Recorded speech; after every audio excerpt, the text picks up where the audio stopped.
Senate will come to order. The chaplain, Dr. Barry Black, will lead the Senate in prayer.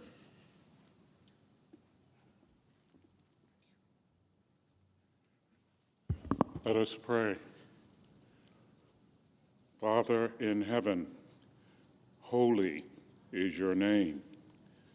You brought light out of darkness and order out of chaos.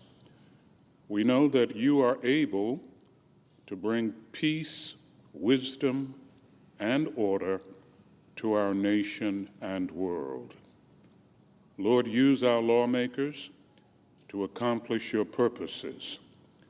Make them willing and faithful servants, bringing healing where there is pain, unity where there is division, and hope where there is despair.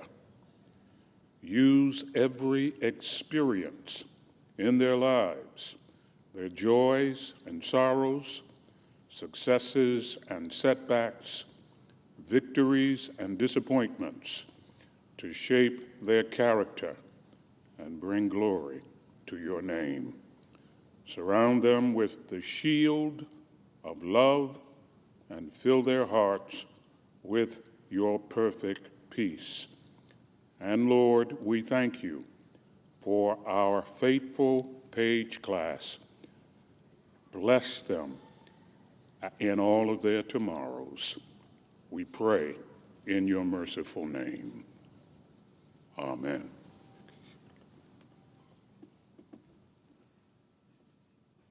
Please join me in the Pledge of Allegiance. I pledge allegiance to the flag of the United States of America and to the republic for which it stands, one nation, under God, indivisible, with liberty and justice for all.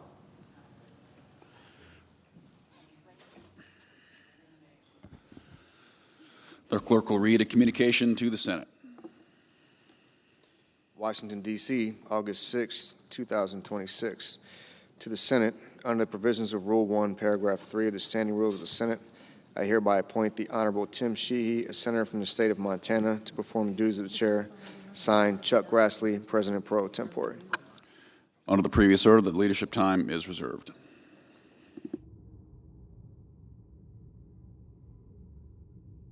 Morning business is closed. Under the previous order, the Senate will proceed to executive session and resume consideration of the following nominations pursuant to S. Res. 817, which are pending in block.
Mr. President.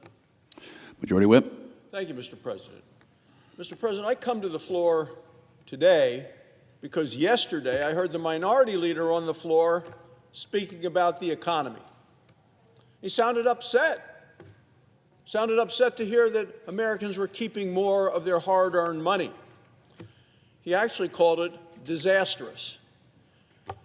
97% of Americans benefited from the Working Families Tax Cuts law. This is a benefit. This is not a disaster. What I see as disastrous is the Democrats' demand to raise taxes.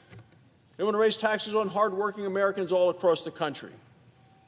Democrats continue to think that they know how to spend your money better than you do.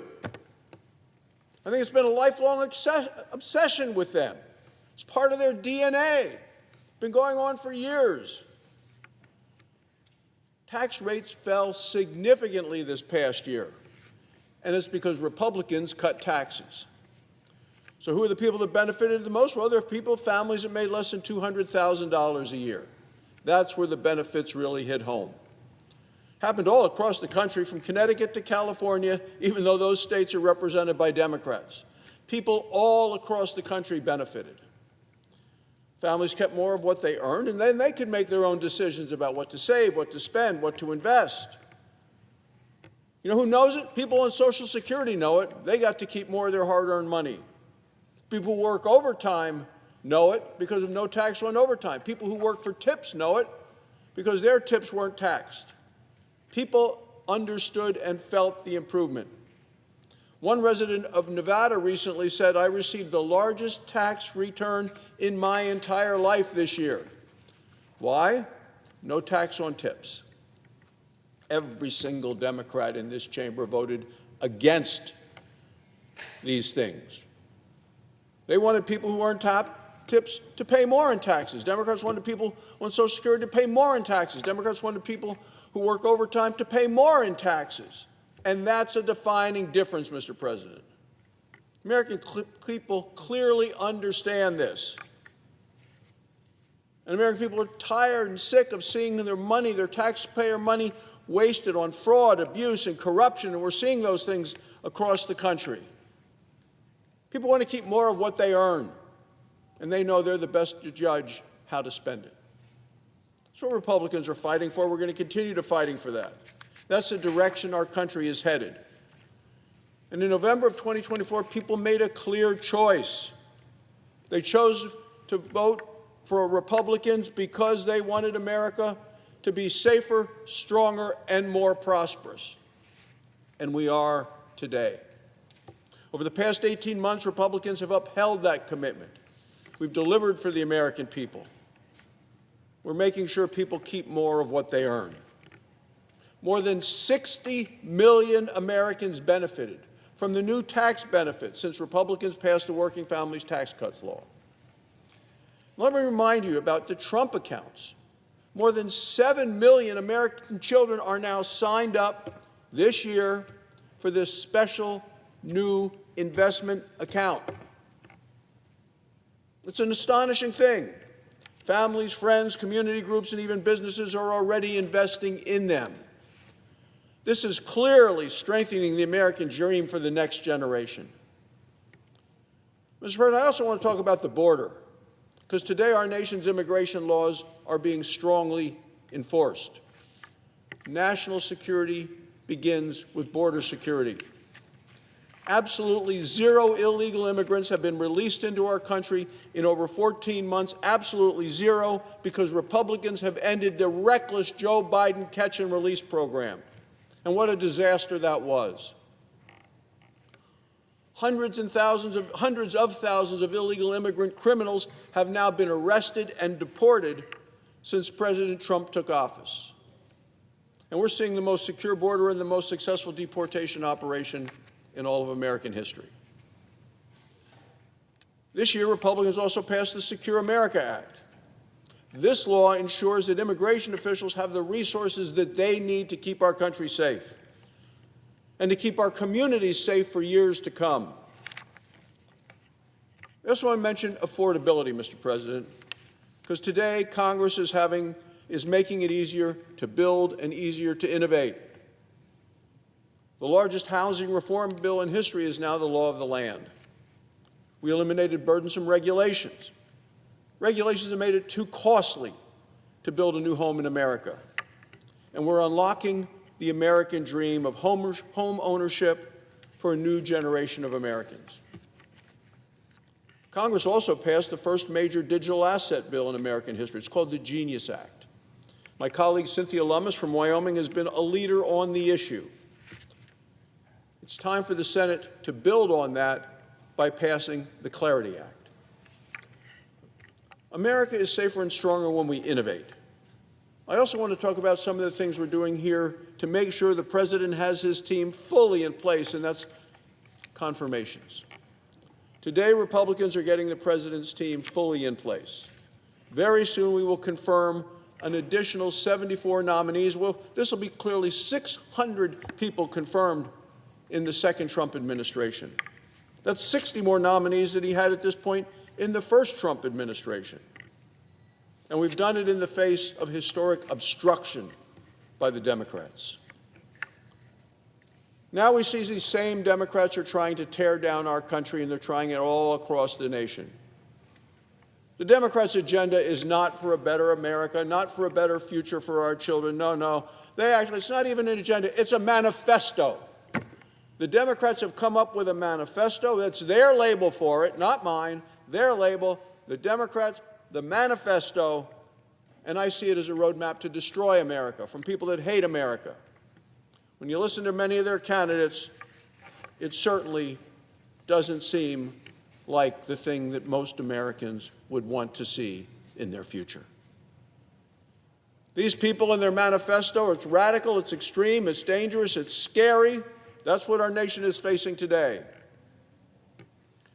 The Democrats, every one of them, wants to raise taxes on American families. The Democrat mantra calls for opening the borders. Their manifesto wants to defund the police. The manifesto wants to abolish prisons. The manifesto wants to release convicted criminals into our communities all across the country. The Democrat manifesto wants to eliminate immigration customs enforcement. Under the extreme Democrat manifesto, the American people would be forced to pay more, earn less, and be less safe and secure. That's what we're facing now, Mr. President. Democrats have turned in from a party of the extremists now to a party of radicals. Republicans are going to continue to be the party of results. That is the choice people are facing. What do you want? Results? Safety, security, prosperity, radicals, opening the prisons, opening the borders, raising your taxes. Mr. President, Republicans have worked fiercely to make America safer, stronger, and more prosperous. Republicans are going to continue to fight for freedom, for liberty, and a continuation of American greatness, because that's the future that I believe the American people want and deserve. Thank you, Mr. President. I yield the floor. Suggest the absence of a quorum. Clerk will call the roll. Ms. Elsa Brooks.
Mr. President, Minority Leader.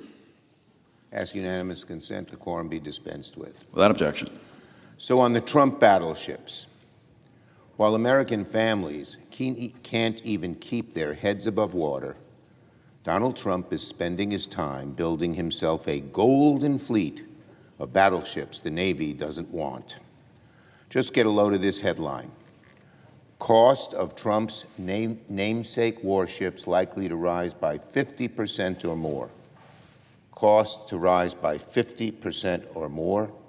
As the article in the New York Times says, his goal of building a golden fleet of 15 battleships could cost $275 billion.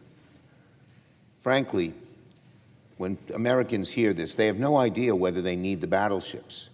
They know the only thing Trump cares about is having his name on things. So the fact that there's a fleet of Trump battleships, cost doesn't mean anything, necessity doesn't mean anything, that people are suffering and need help feeding their families, paying their electric bills, paying the cost of gasoline means nothing to him. Having his name on a bunch of battleships, expensive battleships, is all he cares about. Trump couldn't handle renovating a reflecting pool or building a ballroom. Now he thinks he's ready to design and construct 15 Trump-class, I mean, this guy, he knows no limits, Trump-class battleships that will cost more than $250 billion taxpayer dollars. $250 billion. He's had a lot of vanity projects. They've been very expensive. This is the most costly vanity project yet. The Navy never wanted these ships. The American people never asked for these ships. The only person who wants these golden ships is Donald Trump, so he can slap his name on them. Trump's willingness to drop $275 billion on another vanity project, but not a single penny to lower costs for working Americans, just confounds the imagination. Trump could use the money for these battleships to offset the entire nearly $200 billion cut he made to SNAP. Feeding hungry kids or creating an unnecessary class of battleships to put your name on them, which is more important to America? The answer is a lot different than what Trump thinks. But no, Trump would rather feed his own ego than feed the American people. He'd rather feed his own ego than feed the American people by putting his name on $275 billion 15 battleship outlay. The ballroom, the reflecting pool, the arch, and now the battleships. These are the reasons why more than 7 in 10 Americans think Trump is not focusing on the top issues facing the country. Donald, the American people don't need a fleet of golden Trump-class battleships right now. They need a life raft. On mortgage rates, as Trump focuses on his exorbitant vanity projects, Americans can tell what he's ignoring, lowering their costs. As if Americans weren't struggling enough already, they just saw mortgage rates hit their highest level in a year because of Trump's disastrous war and failed economic agenda. Trump has turned the American dream of owning a home into a pipe dream. Let's not forget when Trump called our bipartisan bill to lower housing costs a joke and refused to sign it, he was belittling the need for housing. The president acts like he's allergic to helping Americans. What does Trump have to say to the millions of families just trying to make it through the week as they drown in higher gas prices and grocery bills? Trump said yesterday that Americans are living, quote, in the greatest economy we've ever had by far. Those were his words in Nevada yesterday. In practically the same breath, Trump said we may have to send oil prices up. The president's lost any grip on reality. He's so in his own world of creating monuments to himself that he's forgetting the American people all the time. It's not just he doesn't think of them enough, he hardly thinks of them at all. The greatest economy we've ever had, Tell that to the family that's deciding between filling up their tank and filling up their fridge. Tell that to the veteran I met who said that he sometimes has to choose between feeding his child and feeding his service dog. Whatever fantasy world Trump is living in sounds a whole lot nicer than the economic hardship Americans are struggling with right now. Trump's playbook has only one page: deny reality until the bill comes due, and then send it to you, America. And finally, on nominations. Trump's main priority is his pointless vanity projects.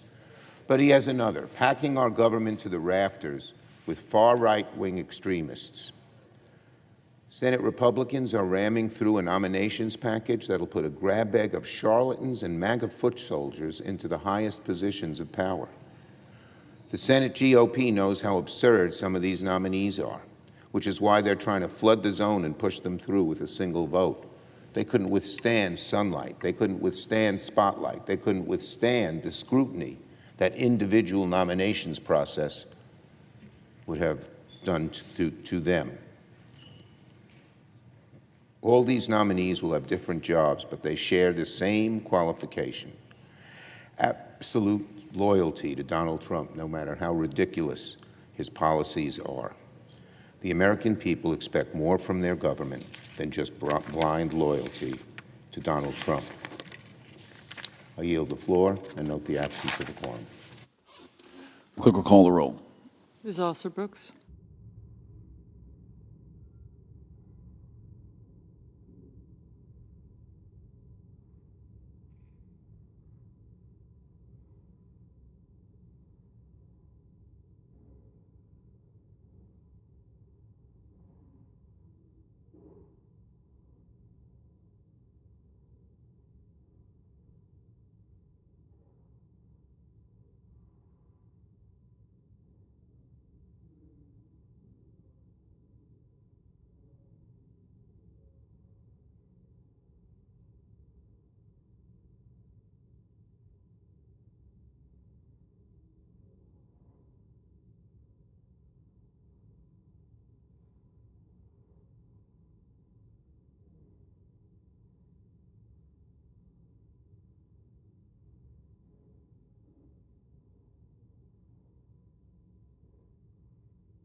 Senator Louisiana. I ask that the quorum call be vitiated. Without objection.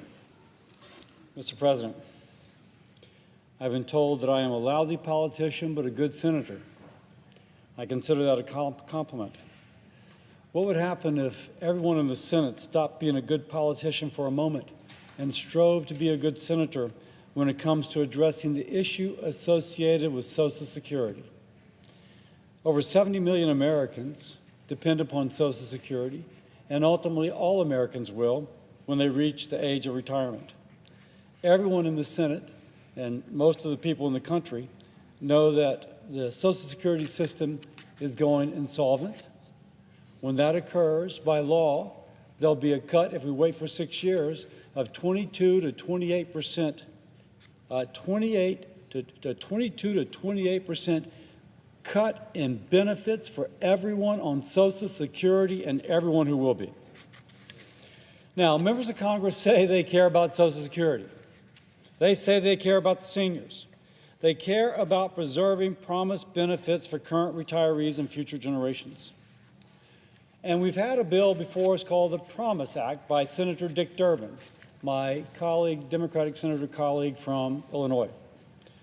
That would have been a bill that would have set up a commission, if you will, of the Social Security Advisory Board to put forward a proposal. But the House is out of session. That could not pass. And so now I put up a Senate resolution. And we take out the involvement of the Social Security actuaries, and we ask that a group of senators and representatives, Republicans and Democrats, come together over the next 2 months in a process to produce a potential idea. This, what I'm about to propose, is not about a particular solution. This, what I'm about to propose, is about a process by which a solution can be considered, given to the Senate Finance Committee and House Ways and Means for regular order consideration. And then with a time agreement so that there will be, after that consideration by the Senate Finance Committee, in which any member can replace the bill that's brought to them with an amendment in the nature of a substitute. That any member could be Bernie Moreno, it could be Elizabeth Warren, it could be Ron Wyden, it could be Bernie Sanders, it could be Bill Cassidy, putting up their own proposal if they don't like what this bipartisan, bicameral group of elected officials comes up with. Now, this is merely a process. It does not attempt to point in any direction towards a solution. All it asks is that we be good senators, putting politics aside, recognizing that if we don't do something sooner than later to fix the problem with Social Security, that Social Security beneficiaries can get as much as a 28.5% cut in benefits under current law. So, I'm putting to test.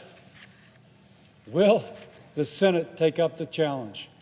Will we put politics aside, step forward on a bipartisan, bicameral basis to actually work for the American people in a way which can ensure that Social Security exists? So I ask unanimous consent on a path forward that all colleagues should be able to support. It merely, once more, creates a process to do what the American people sent us here to do: to debate solutions, consider proposals, and vote. It does not predetermine the outcome. It just says that Congress must consider a solution, anyone's solution, Democrat or Republican, left and right. It just asks us to do our job to consider the solution, to then go through regular order on Senate Finance Committee to be considered by all. So, will we be good senators, or will we be good politicians? Will we deny progress for the sake of political success? Let's find out. Mr. President, I now ask unanimous consent to set up a process, only a process, for Congress to consider solutions. So my script is, as if in legislative session and notwithstanding Rule 22, I ask unanimous consent that the Senate proceed to the consideration of S-Res 832, which is at the desk. I further ask the resolution be agreed to and that the motion to reconsider be considered, made, and laid upon the table with no intervening action or debate. Is there objection? Reserving the right to object. Senator Morgan. Mr. President, first of all, let me say that for years now, Bill Cassidy and I have worked together in the Finance Committee on health care, trying to find bipartisan common ground, and I just want him to know how much I've appreciated working with him. This is an issue we simply disagree on, and that happens. People have differences of opinion. The Social Security crisis is a freight train barreling towards our nation. Social Security will be depleted before the end of the next presidential administration. The resolution on offer now claims to be a quick solution to addressing the crisis. Instead, the resolution creates a fast track for Republicans to carry out a long-sought goal of slashing Social Security benefits for retirees and helping billionaires avoid paying their fair share. Each time Republicans get their hands on Social Security, it seems that cuts get made, life gets worse for seniors, establishing this commission would be a fast track to cutting benefits. The proposal on offer is a Senate-only process. Under the Constitution, bills raising taxes must originate in the House of Representatives. Because of this constitutional requirement, any Senate-only process, like the Cassidy proposal, could not include a tax increase. This means under the Cassidy proposal, billionaires could not be required to contribute. We couldn't increase the payroll tax cap or include any other revenue increase. It would mean that the entire burden of Social Security solvency would fall on the backs of retirees and the disabled through benefit cuts. That's not a fair solution for the vast majority of Americans. Here's the bottom line. Since my days as co-director of the Oregon Gray Panthers, I've got a long record of working on a bipartisan basis to fix this problem and protect retired people from missing out on their hard-earned benefits. We can do that by updating Social Security to reflect the economy of America today, and by ensuring that billionaires pay into Social Security with each paycheck, like teachers, nurses, and firefighters. Supporting a scheme like this, a fast track to rip away Americans' hard-earned benefits while shutting them out of the debate, is just plain wrong in my judgment. If Republicans had any real interest in wanting to shore up Social Security, they would be putting forth their own ideas and working with Democrats to protect the program rather than to undermine it. Democrats have several concrete proposals to protect and strengthen Americans' earned benefits without raising the retirement age, cost of living haircuts, or means testing the benefits. And it all starts by finally requiring billionaires to pay what they owe, just like the rest of us. Billionaire wealth has skyrocketed to over $9 trillion this year, while working people struggled to scrape enough money together to pay for rent, gas, and groceries. This proposal, in my view, is effectively a wolf in sheep's clothing. It does nothing to protect Social Security and instead hands Republicans the key to the castle to start their work of ripping away Americans' hard-earned benefits. For these reasons, I object and I yield the floor. Objection is heard. Mr. President, Senator Louisiana. it grieves my soul that once more politics and political rhetoric trumps that which we need to do for the country. Let me address the nature of the objection. Actually, this is a Senate resolution, but it invites the House to participate. And the Constitution requires that anything raising taxes originates in Ways and Means in the House, and so therefore they have to participate. That is the protection of our Constitution. It is a bipartisan. By the way, this is a bipartisan proposal to set up this process. There is nothing partisan about it. Dick Durbin set up the Promise Act. The House unfortunately left July 23rd, so we could not pass it. This is the best we can do with the House out of session in a bipartisan initiated process. Dick Durbin, who is a senior member of the Democratic caucus, is the one who is my collaborator. And there's nothing in here to cut benefits. That is absurd.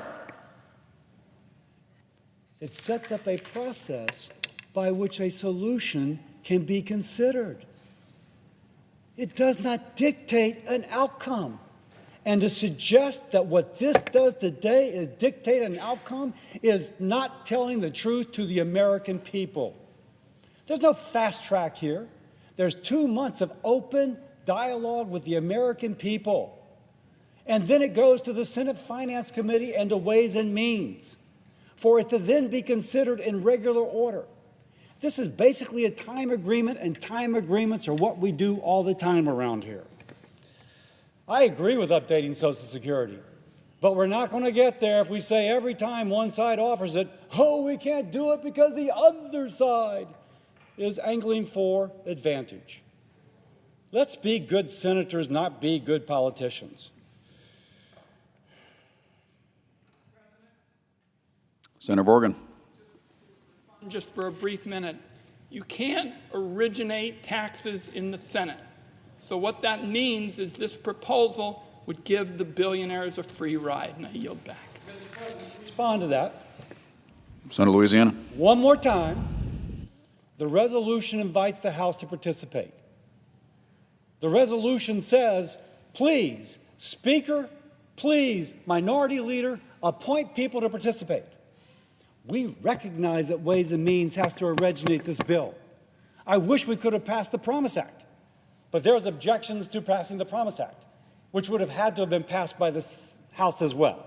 So in this, working as well as we can, knowing that Social Security is getting worse and worse by the day, we invite them to participate with the understanding that they could put in whatever they want. The argument of my colleague from Oregon is that we somehow have a solution baked in. That is not true. This is only a process bill. And if the House wants to advance a bill which taxes billionaires, by golly, they can do it. They can do it. Under this bill, right now they can't because there's no mechanism for that bill to advance. We are creating a mechanism by which it can advance. And so if you want to tax the billionaires, we create the opportunity. If you want to do nothing, you vote against this bill. And I got limited time left, and I don't feel like sitting back and being a good politician when I should be a good senator. Working to fix Social Security because every day it gets worse, and every day the law-required cut in benefits to beneficiaries increases. It doesn't get better by waiting 2 years. It gets worse. And opposing this resolution is basically turning a blind eye to that deterioration. For that, Mr. President, I yield. Mr. President. Senator Hampshire. Thank you, Mr. President, and I want to thank Senator Cassidy and Senator Wyden for the colloquy we just heard, because we do need to tackle a number of challenges in the Social Security system. The most important job of government is, of course, to keep people safe, and increasingly, some of the most constant threats that Americans face are scams and identity theft. There has been a sharp rise in identity theft and online scams, including the theft of Social Security numbers. Identity theft is more than an annoyance. It can cost people their savings, jeopardize their credit, and more. This is a danger that we need to take seriously. Just as we stopped highwaymen from menacing people on our streets, we similarly must stop the outlaws of the digital age from preying on our people. Unfortunately, even as criminals steal Social Security numbers, their victims, ordinary Americans, feel as if they have no one to turn to for help. It's not as simple as finding a police officer on the corner to retrieve a stolen wallet or purse. Criminals have modernized their methods, so the United States government must modernize its response too. That's why I've introduced a bipartisan bill with Senator Grassley. Our bill would streamline the process for victims of identity theft to get help when their Social Security number is stolen, giving Americans a single point of contact at the Social Security Administration so that they can get the help that they need. When someone's Social Security number is stolen, when they are at risk of losing their hard-earned Social Security benefits, they deserve better than have to navigate a never-ending maze of hold times and transfers as they try to find someone within the government who can help. This bill is only one step in the work we have to do to fight scammers, but it does mark a common-sense step that Americans from across the political spectrum can certainly get behind. This legislation will help keep more Americans safe, combat fraud and abuse, and makes our government work better for the American people. Families are already struggling enough right now with high costs. They deserve to be able to keep the money and benefits that they have earned without being threatened by online criminals. And when they are threatened, they should have access to a straightforward and prompt process to get help. Now, the House has already passed this bill on a strong bipartisan basis, so I hope that we can send this legislation to the President today. Therefore, as if in legislative session and notwithstanding Rule 22, I ask unanimous consent that the Committee on Finance be discharged from further consideration of H.R. 5345, and the Senate proceed to its immediate consideration, that the bill be considered read a third time and passed, and that the motions to reconsider be considered made and laid upon the table. Is there objection? Senator of Texas. Reserving the right to object. On the merits, there are no substantive objections to this legislation. However, we do have a challenge between the two chambers of Congress. The Senate is doing its work. The Senate is taking up important pieces of legislation, reaching bipartisan agreement, and passing them. And they are going to the House of Representatives, where right now they are simply sitting and languishing. House leadership has decided to adopt a strategy that is frankly indefensible. It is a strategy where they pass bills that originate in the House, and they ignore bills that originate in the Senate, and they let them die. More than 2/3 of the bills to date that have passed into law have been bills that originated in the House of Representatives. There are numerous bills that this body has passed, often unanimously, 100-0, that arrive in the House that no House member has any substantive objections to them at all, and they simply put them in the freezer and do nothing. My colleague knows sometimes if you want to change the behavior of another chamber, the only way to do so is to exercise leverage. And so I have placed holds on all House bills coming over here unless and until they start taking up and passing Senate bills. Both chambers need to do their work. Our Congress does not work if one of the two chambers refuses to even consider legislation that has passed the other chamber. I am in active negotiation with House leadership for them to start picking up and passing legislation here. One of those bills is a bill I authored called Trey's Law. Trey's Law was named for a young man in Texas, just outside the Dallas area, who as a little boy was sexually assaulted at a summer camp repeatedly. He brought litigation. That litigation was settled, but as part of the settlement, he signed an NDA.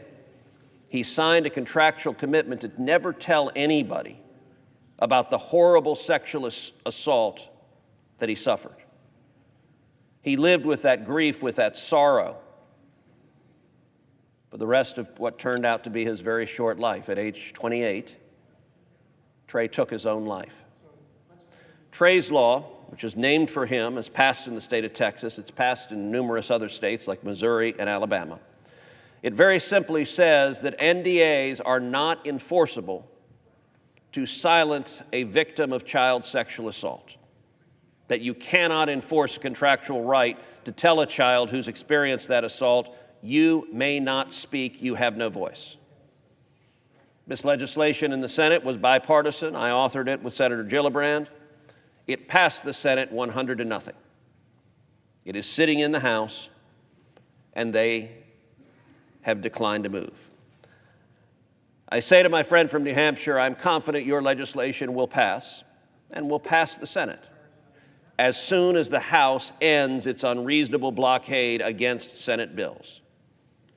I'm in active negotiation with their leadership to get that result. We will get that result before the end of the year. I hope we get that result soon. I would very much like to lift all these holds and pass important legislation that the Senate has already passed. However, because the House has not yet made that agreement, I have no choice but to object. The objection is heard. Senator New Hampshire. Just briefly, I appreciate the senator from Texas's efforts to get legislation that we have passed here, passed through the House of Representatives. But I think it is really critically important to understand that while he is in these negotiations, people's identities are being stolen. People who need their Social Security benefits are going without as they try to navigate a complex and outdated Social Security system. It is high time that we pass this bill. I'm disappointed that we weren't able to send this bill to the President today.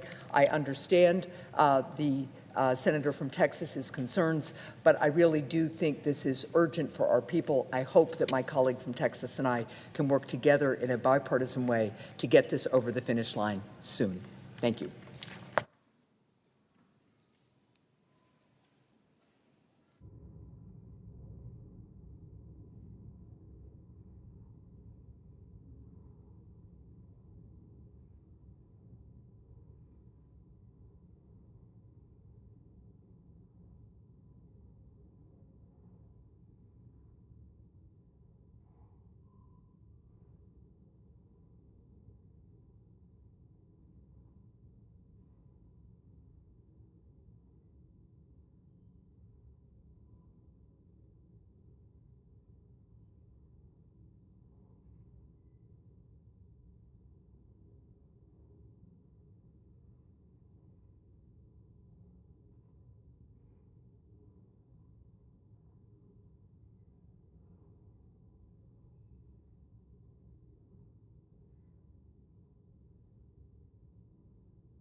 Mr. President, Senator of Texas. I rise today to speak about the critical need for disaster relief in my home state of Texas, for a Texas community that was devastated by historic wildfires. I will seek to improve the pending Disaster Tax Relief Act being considered by the Senate to address that acute need in Texas. No doubt the current version provides relief that is also badly needed elsewhere. I would like to speak directly to the families of Spokane, Washington, who've lost their homes, their livelihoods, their sense of security.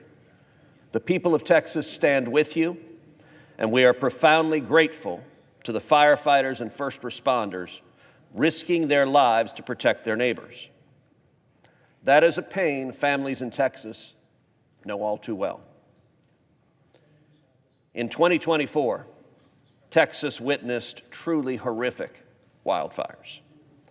The Smokehouse Creek fire was the single largest wildfire in the history of the state of Texas. It killed 2 people. It burned more than 1 million acres. It destroyed more than 500 homes and businesses, and it killed approximately 15,000 cattle. The Windy Deuce fire was among the most destructive and fast-moving wildfires ever to strike the Texas Panhandle. It burned more than 140,000 acres. Despite the horror and the destructiveness of these fires, they were not treated as qualified wildfire disasters under federal law. One result is that any relief payments are subject to federal income taxes, which dramatically reduces the scope and effectiveness of the badly needed relief. Victims of other catastrophic wildfires do not incur such penalties on the relief they receive. Disaster relief is important. I am proud to support disaster relief. Americans step in and help their fellow Americans in times of crisis. But disaster relief must be fair. Disaster relief cannot demonstrate favoritism, choosing some recipients as more worthy or luckier than others. My amendment does something very simple. It includes, in this disaster relief bill, the worst wildfire in the history of the state of Texas. On any reasonable argument on the merits, the Texas Panhandle wildfires deserve to be included. I would note also that the score of this provision is, in congressional terms, quite small. $31 million is what this addition costs. In this body, $31 million is a sum that is usually too small even to be written down.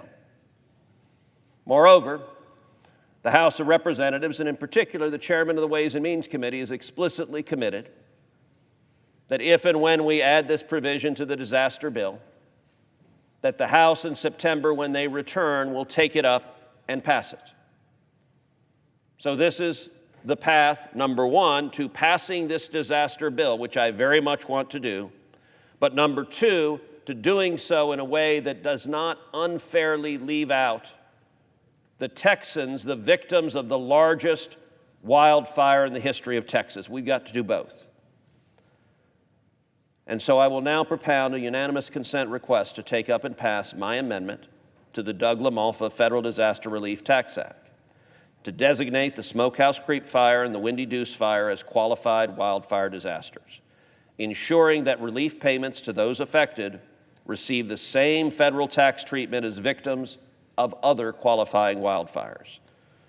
I urge my colleagues to pass this common sense amendment today so that Texans receive the same treatment as other victims of wildfires. And I would note that if my colleagues choose not to accept the amendment, the alternative is going to be that nothing passes.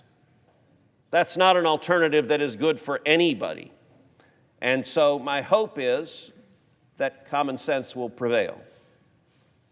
Mr. President, As if in legislative session, and notwithstanding Rule 22, I ask unanimous consent that the Finance Committee be discharged from further consideration of H.R. 5366 and the Senate proceed to its immediate consideration.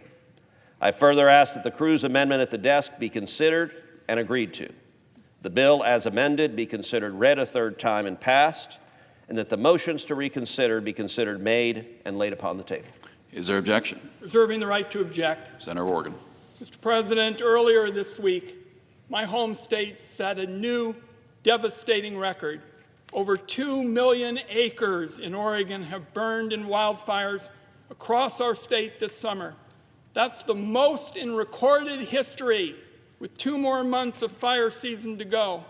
Thousands of Oregonians have been under evacuation orders or are preparing to be. Our whole state is blanketed in thick smoke, making for some of the worst air quality in the world. Many have lost their homes, their livestock, their businesses, and livelihoods. When you lose your home in a wildfire, the last thing you should be worried about is being hit by a massive tax bill. The bipartisan disaster relief bill being considered on the floor today would give the people of my state affected by these blazes some peace of mind. It would lift a massive tax burden and deliver financial relief to every American impacted by a federally declared natural disaster. It's going to get rid of a totally unfair tax on settlement payments and ensure disaster victims can deduct losses after disasters. This is an issue the Republicans created under Donald Trump in 2017. But Senator Cruz's amendment would derail a bipartisan proposal entirely. His amendment threatens the lifeline assistance in this bill for Americans that lose their home during a natural disaster. The senator from Texas has repeatedly opposed funding for federally declared disasters like Hurricane Sandy. Now, he comes to the floor to hold a bill hostage in order to send money to his state for his own priorities, while Donald Trump holds up disaster funding for Oregon wildfire victims. The House has already passed this bill that was negotiated on a bipartisan basis. Now, the Senate must do its job, and that's why I'm offering up this version of legislation that has already passed through the House. So, Mr. President, therefore I ask the senator to modify his request so that the Finance Committee be discharged from further consideration of H.R. 5366 and the Senate proceed to its immediate consideration. Further, that the bill be considered read a third time and passed, and that the motion to reconsider be considered made and laid upon the table. Is there objection to the modification? Reserving the right to object. Senator of Texas. I would note that I agree with virtually every word that was said from the senator from Oregon. I agree that this tax treatment, taxing someone on a disaster relief, on a settlement from, say, the power company that caused the fire department, giving someone a big tax bill for that relief that they are entitled to, it is unfair. It is wrong. I am enthusiastic about passing this bill and passing it now. What I'm not enthusiastic about is leaving thousands of Texans out. Because just like the citizens of Oregon who suffered devastating losses, just like the citizens of California, just like the citizens of Washington State who suffered devastating losses, there were also thousands upon thousands of Texans who suffered devastating losses. And my proposal is very simple. Let's be fair. Let's not exclude the Texans. Let's provide the relief that is right and just to everyone who has been impacted by these devastating wildfires. I will point out also, the senator from Oregon said there's an urgency to pass this. I want you to understand that everyone watching, there are two paths that we can go down. One path is when I decline to make this modification, the senator from Oregon could say nothing. Could just be quiet. And then the presiding officer would say, no objection is heard, and this bill would pass the Senate, with Texans included, so it would be fair. It would not be excluding people who are similarly situated.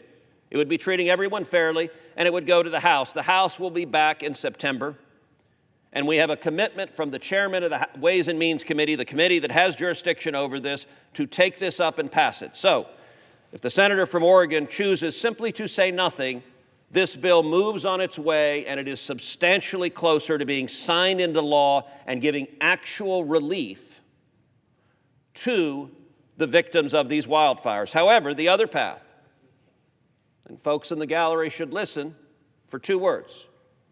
The senator from Oregon says, "I object." What will happen is the bill dies. It doesn't pass.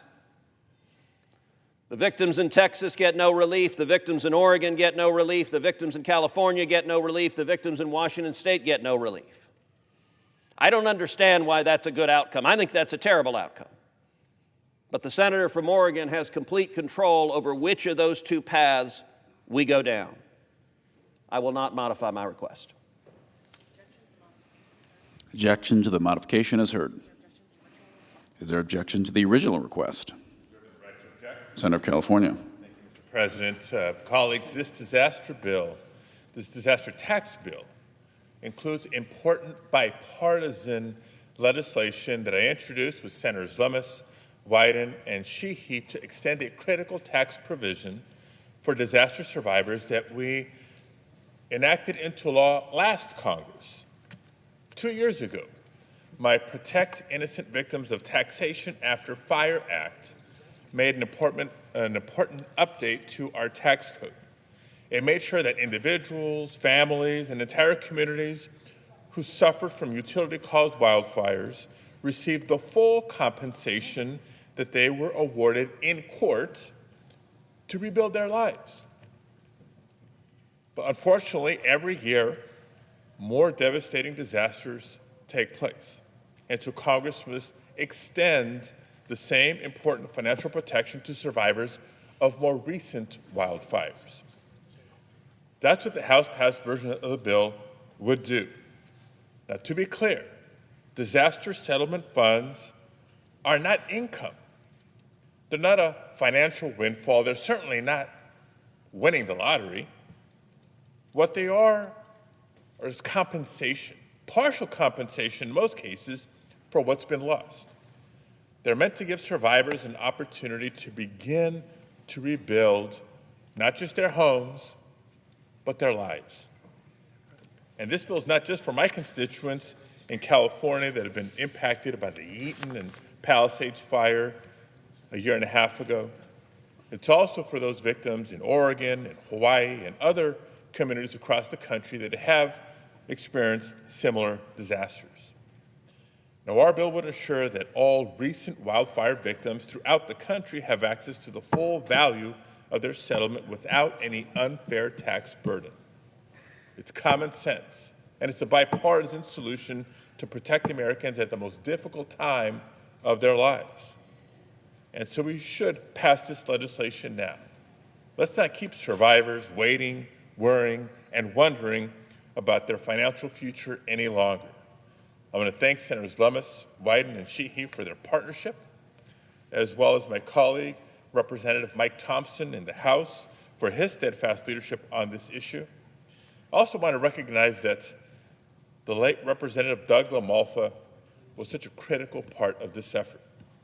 The House fittingly named this bill in his honor because it reflects the tireless leadership he brought to these issues impacting disaster-stricken communities throughout his career. He and I first served together in the California State Senate, and then again here, him in the House, me in the Senate.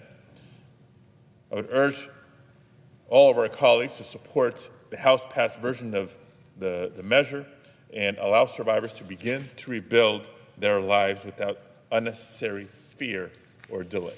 Thank you, Mr. President. Is there objection to the original request? I object to the Cruz request, and I want to take note of the floor right now because our proposal has bipartisan support on the floor this morning. In other words, we're talking about who's been trying to bring people together and the like. Our proposal on this floor, the senator from Florida, the senator from California, the senator from Oregon, a bipartisan proposal. The senator from Texas is not on the floor. with bipartisan support. I hope that he'll work with us over the course of the morning to get this worked out, and that's why I object to the Cruz proposal, and I object again. The objection is heard.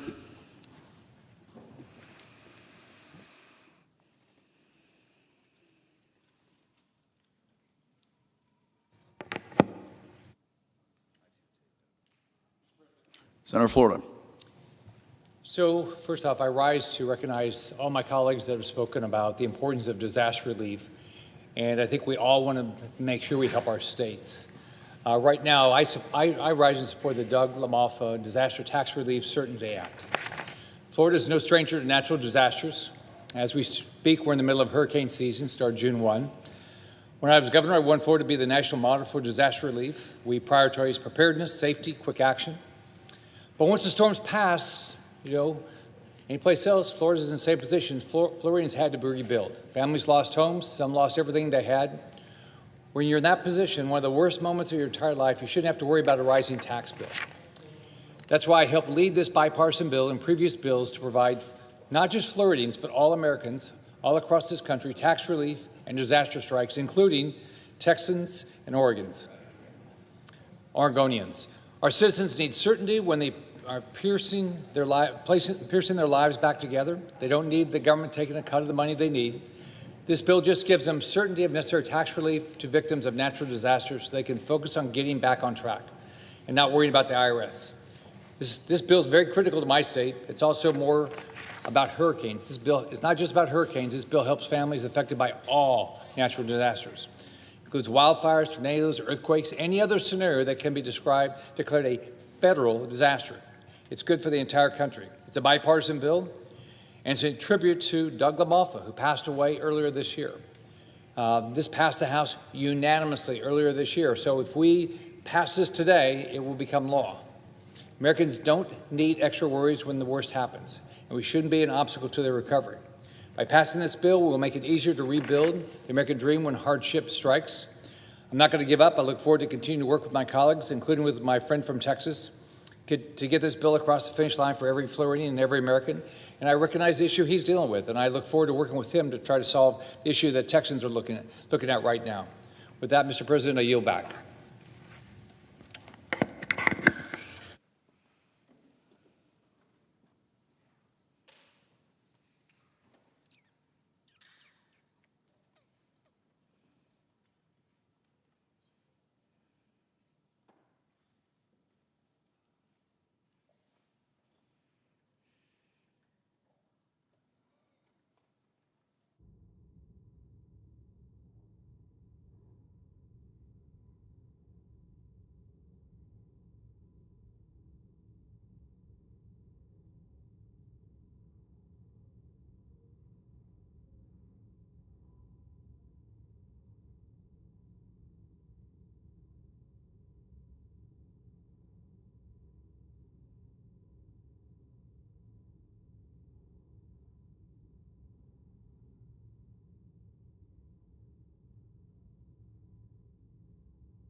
Madam President,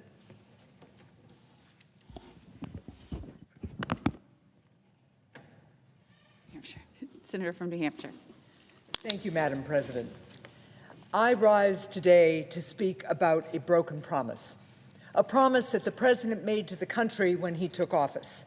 Time and again, the President promised that, quote, starting on day one, close quote, of his administration, he would end inflation, his words. A year and a half into his term, it is clear that the President not only has broken his word, but that he disdains the very notion that he should even try to make good on his pledge. Now, for the vast majority of Americans, of all ages and walks of life, of all political stripes, costs aren't a partisan thing. And it is simply clear. It costs more to be an American with Donald Trump as president. Part of why I'm speaking today is because, as a new Joint Economic Committee minority report details, American life has become more expensive under this administration. As of June, in my home state of New Hampshire, the average Granite State family has had to pay an additional $4,400 for goods and services since President Trump took office. This toll is exacted from virtually every part of everyday life. In Donald Trump's America, when a person wakes up and starts their day, they now drink coffee that costs around $10 a pound, a 25% increase since the president launched senseless trade wars, launched without the support of the American people. After they finish their coffee and drive to work or to drop their children off at school, they do so in a car that now costs more to fill up every time they stop at the pump. Each Granite State family has spent $596 more on gas, in fact, since President Trump launched his reckless, illegal war against Iran, a war he launched without a plan to win. Now, let's say our typical American has a doctor's appointment that day. Assuming that they are able to afford health insurance, they will receive care covered by a plan whose premiums rose as much as 50% under President Trump. Why? Because the president let Affordable Care Act insurance premiums surge. And at the end of the day, the average Granite Stater returns to a house or apartment that is also more expensive, as families in our state have so far spent $1,108 more on rent or mortgage payments since President Trump started his term, all because the president refuses to address our country's housing crisis. And after my constituent gets home and goes to pick up her mail, she opens another electric bill. Electricity has gotten so expensive that people in New Hampshire have had to pay $194 more so far this year than last year because the president caused a worldwide energy crisis and canceled clean energy projects. Next on the list, my constituent goes into the kitchen to make dinner where, you guessed it, the ingredients cost more than they did before Trump took office. Granite Staters paid $310 more for groceries last year than they did the year before. So what has been the cost of the Trump presidency? A presidency where food, health care, gas, rent, and more have all become more expensive? The cost can be summed up by the figures in this report, but it can also be put more simply. For many in our country, the cost has been nothing less than seeing their chance at the American dream fade before their very eyes. A year and a half into his presidency, my Republican colleagues are making excuse after excuse for the president's failure to address the American people's basic needs. They need to stop.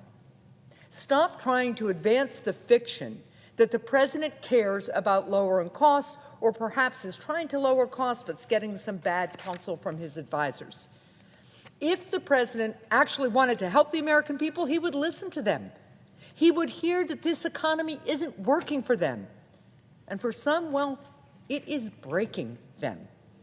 If he cared, this man who is supposed to understand the economy, as well as the hopes and dreams of the American people, would acknowledge that he needs to take action to lower costs.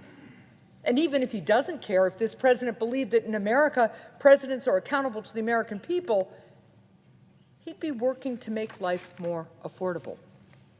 But this president neither cares nor thinks he is accountable to anyone other than himself and perhaps his billionaire backers. Just consider he has attacked and dismissed anyone who says that there's a problem at all. He's called inflation a hoax and dismissed the cost of living crisis as, his words, made up.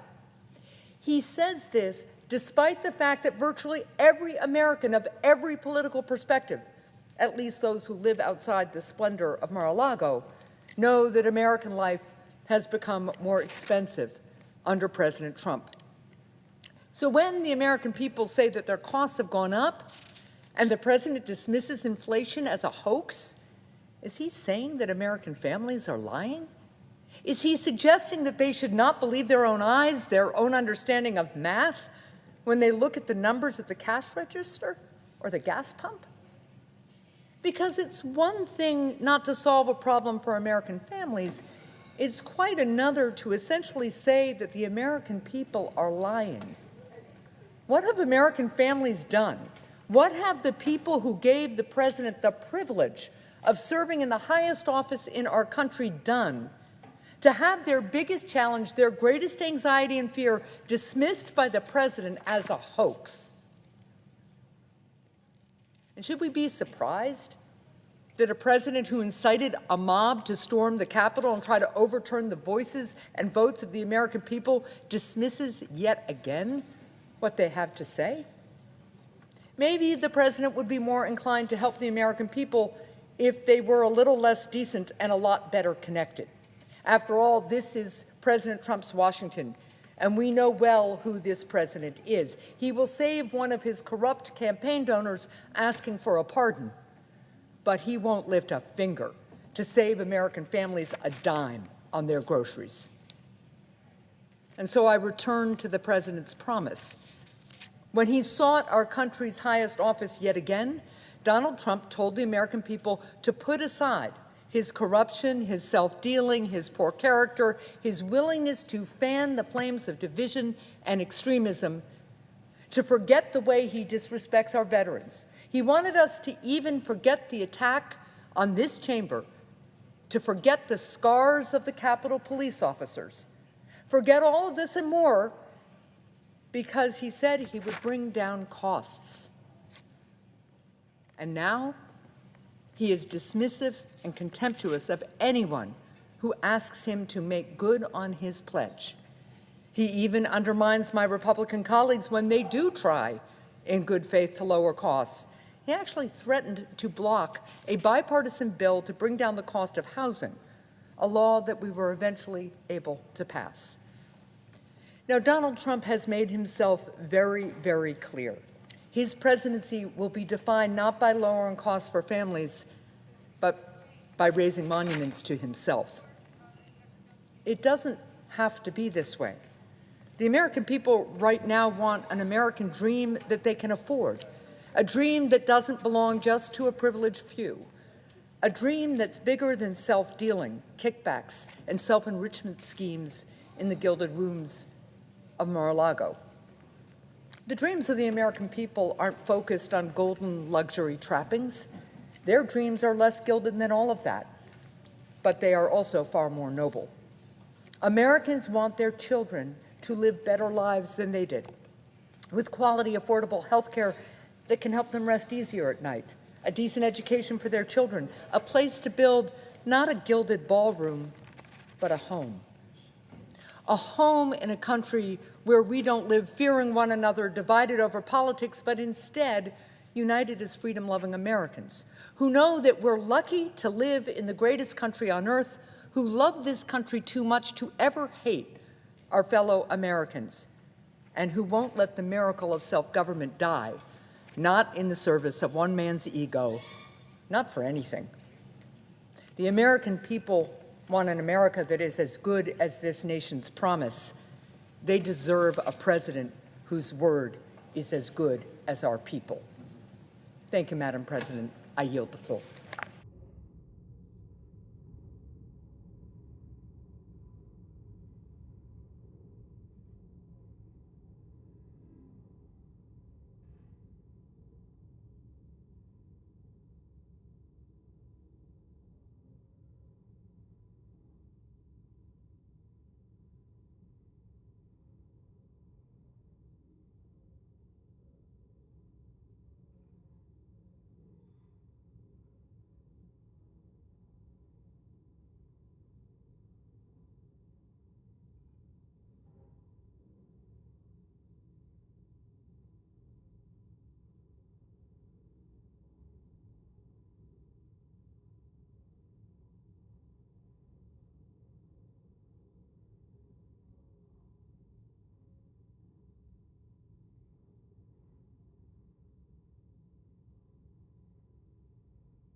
Senator from Connecticut. Thank you, Madam President. Colleagues, the Trump administration has us stuck in a humiliating quagmire, a total deadlock in Iran. We are wasting billions of taxpayer dollars dropping bombs and firing missiles at Iran. Iran responds with escalation. They keep the strait closed. They attack our bases. They attack our allies in the region. The war just expands and expands and expands. In the last week, for instance, a new war is threatening to break out between Yemen and Saudi Arabia, which would likely result in the other strait at the bottom of the Red Sea being closed as well. Trump personally pays no price for this stalemate. His corruption schemes, his cryptocurrency, his insider trading, the contracts to his sons, all of that has practically tripled his net worth in just 18 short months in office. No, the price of this war is being plainly paid, first and foremost, by our soldiers, who are being put in harm's way for a war that is making America weaker every day. They're getting killed. They're sustaining life-altering injuries. Many of our soldiers and sailors and airmen have been in the region far past their scheduled deployment. They haven't seen their families in years. And of course, American consumers are paying the price as well. Here's the most relevant chart. This is familiar to you. This is what gas prices were doing until the war. They are creeping back well above $4 a gallon right now. That is not affordable for regular Americans, especially Americans who have to travel great distances for work, especially small business owners who rely on reasonable gas prices in order to be able to make their bills work. Diesel prices are through the roof as well. Fertilizer prices are through the roof as well, all because of this war. No other reason, the war. The prices are this high because of the war. It's farmers, it's small business owners, it's the American public who are paying the price, not Donald Trump. And so that's why the war is just wildly unpopular. Like, except for Trump's sort of hardline supporters, the folks who just don't believe he can ever do anything wrong, nobody wants this war. If you're in a red state or a blue state, this war is deeply unpopular because the American public are smart. They're smarter than a lot of my colleagues give them credit for. They know that a war with Iran is unwinnable. They don't want America stuck again in a quagmire, a stalemate in the Middle East. So how does Trump handle this? A deeply unpopular war, a war that he is losing, a war that is driving up prices for the American public. Well, this is how he handles it. He gaslights. He tells lies. And the essential gaslight is that the war is about to end. Don't worry. Yes, it appears that there is no end. It appears that you're going to have to continue to pay these prices forever. It appears that America has no end game, but don't worry, the war is about to end. And so I just want to go through this pattern for you because it is really important to talk about the fact that the White House is just not being straight with the American public about what's going on in this war. Over and over again, the president declares that the war is about to be over. He's not telling the truth.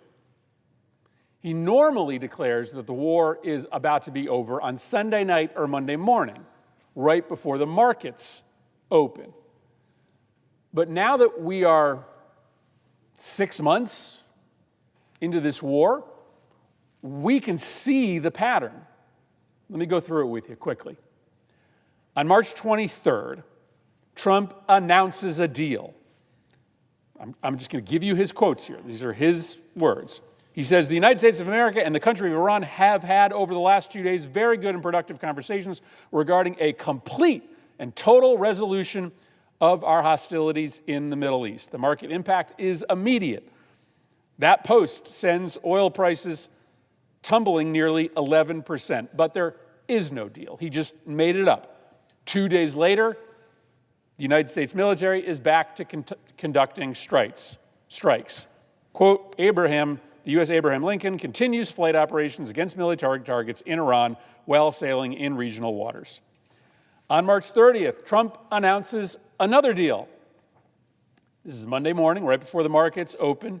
He says the United States of America is in serious discussions with a new and more reasonable regime to end our military operations in Iran. Great progress has been made. 1 week later, there's no deal. The opposite. 1 week later, Trump posts that he's going to wipe out the entire civilization of Iran. A whole civilization will die tonight, he posts, never to be brought back again. That's a war crime. The president is promising to kill millions of civilians. He tries to dial it back. But later on that same day, he's back to announcing a deal. Literally, I'm going to wipe out a whole civilization that morning. That night, on April 17th, he says, well, we received a 10-point proposal from Iran, and I believe it is a workable basis on which to negotiate. A 2-week period will allow the agreement to be finalized and consummated. 5 days later, there's no deal. Trump announces a resumption of the war with Iran. Now, let's fast forward 10 days later to April 17th. He posts that a deal with Iran is imminent. This process should go very quickly. Most of the points are already negotiated, he posts. 2 days later, the strikes start again. On May 5th, Trump says, great progress being made toward a complete and final agreement with the representatives of Iran.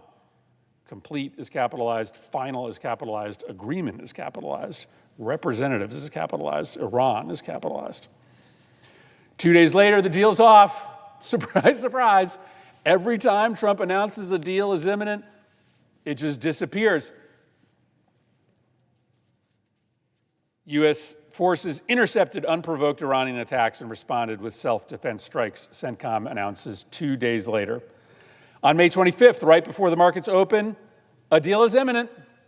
Quote, negotiations with the Islamic Republic of Iran are proceeding nicely, right before the markets open. That same day, the United States military conducts strikes on Iran. Quote, the U.S. forces conducted self-defense strikes in southern Iran today to protect our troops from threats posed by Iranian forces. Next Monday, right before the markets open, Trump posts, Iran wants to make a deal. It'll be a good one. Just sit back and relax. It'll work out well in the end. It always does. How is this working out well for the American public? How is that working out well for the American public? The next day, there's no deal. The United States conducts strikes against Iran.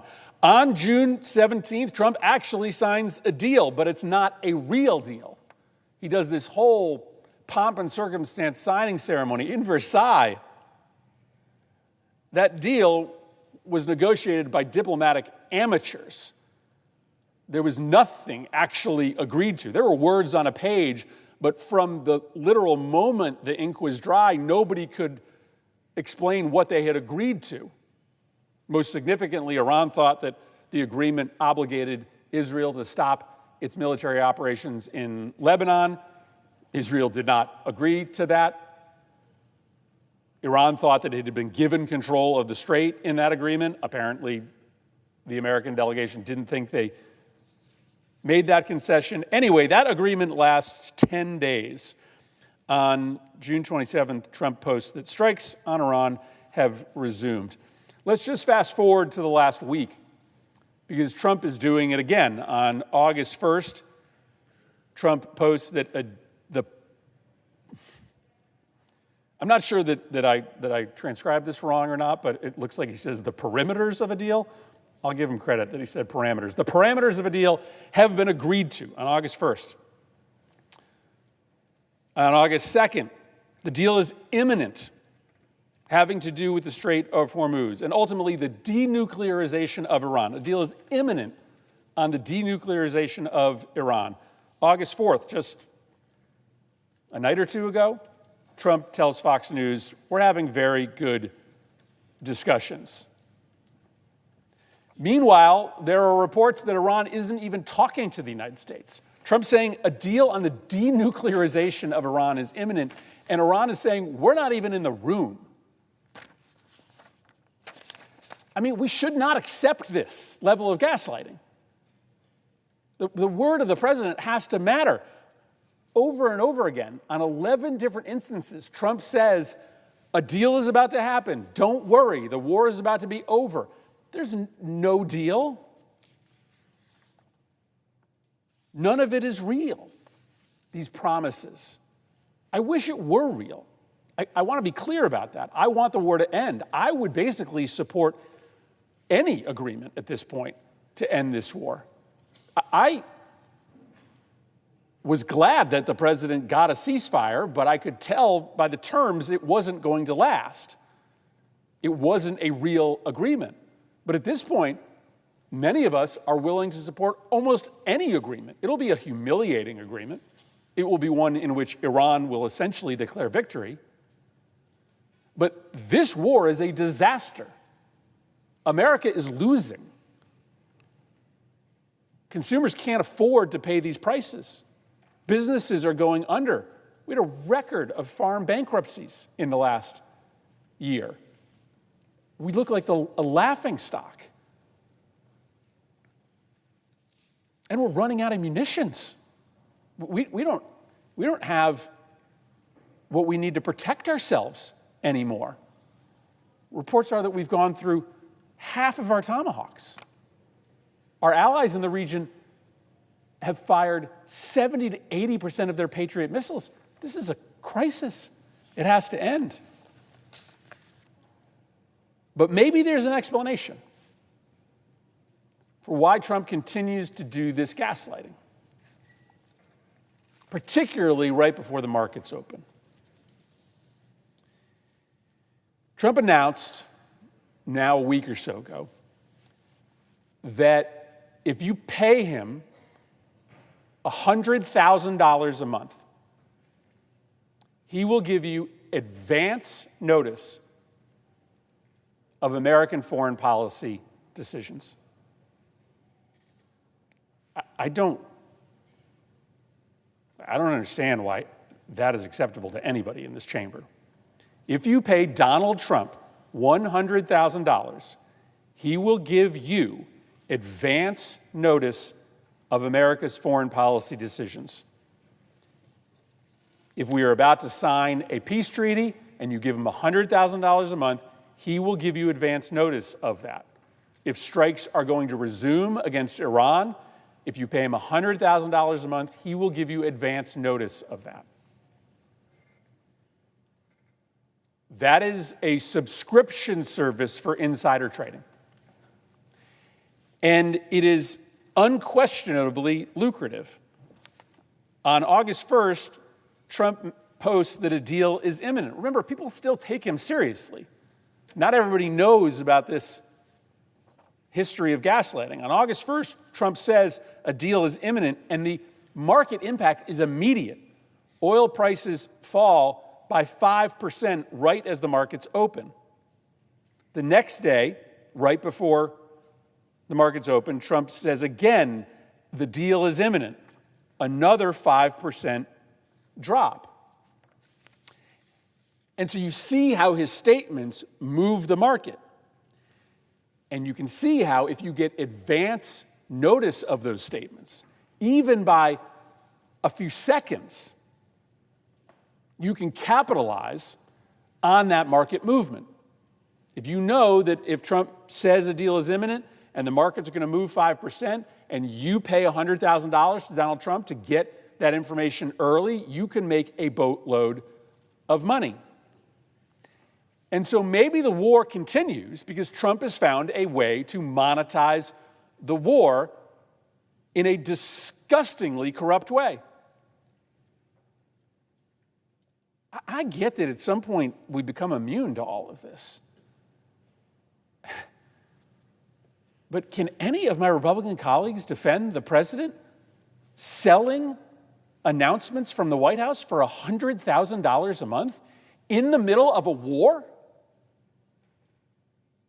Is any Republican senator willing to come down to this floor and defend the President of the United States setting up a subscription service for public policy announcements from the White House so as to advantage certain players in the marketplace who are willing to pay that amount of money? Of course not.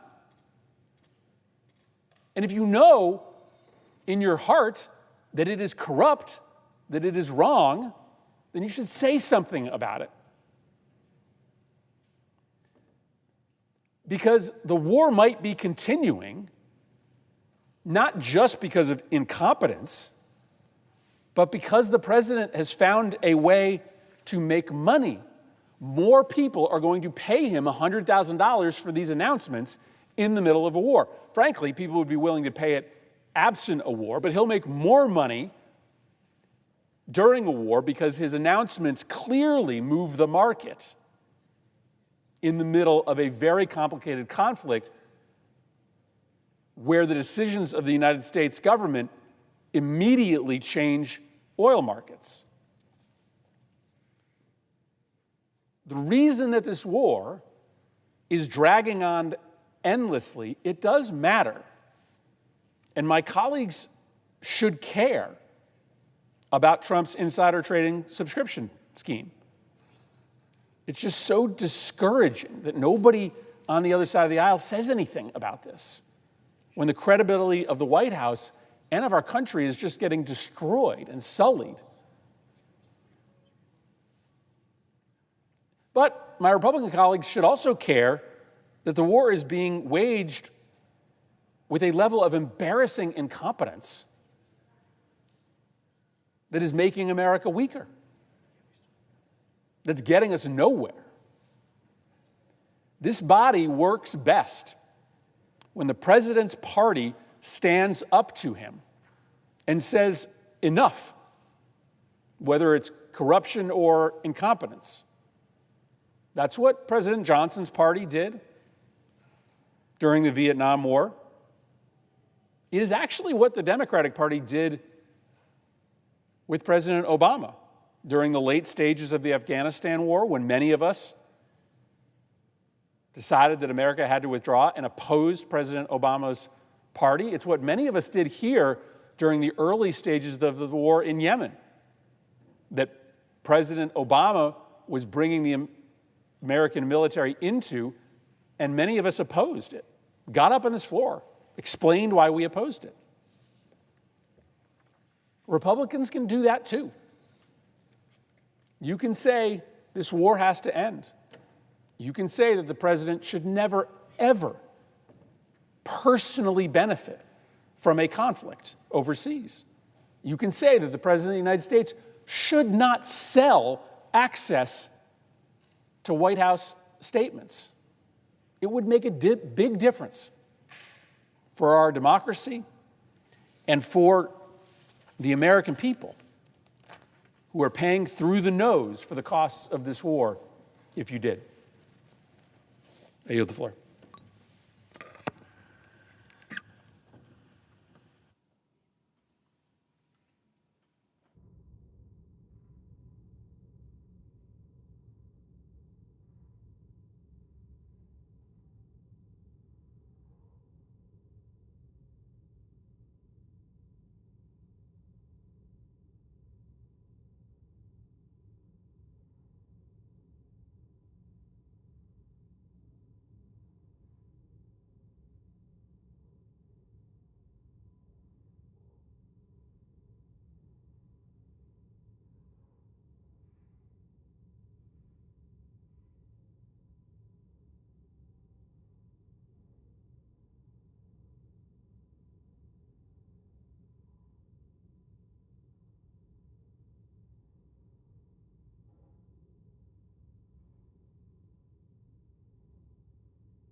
The member from Florida.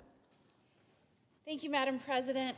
Today, I have the honor of rising in recognition of a true Florida hero.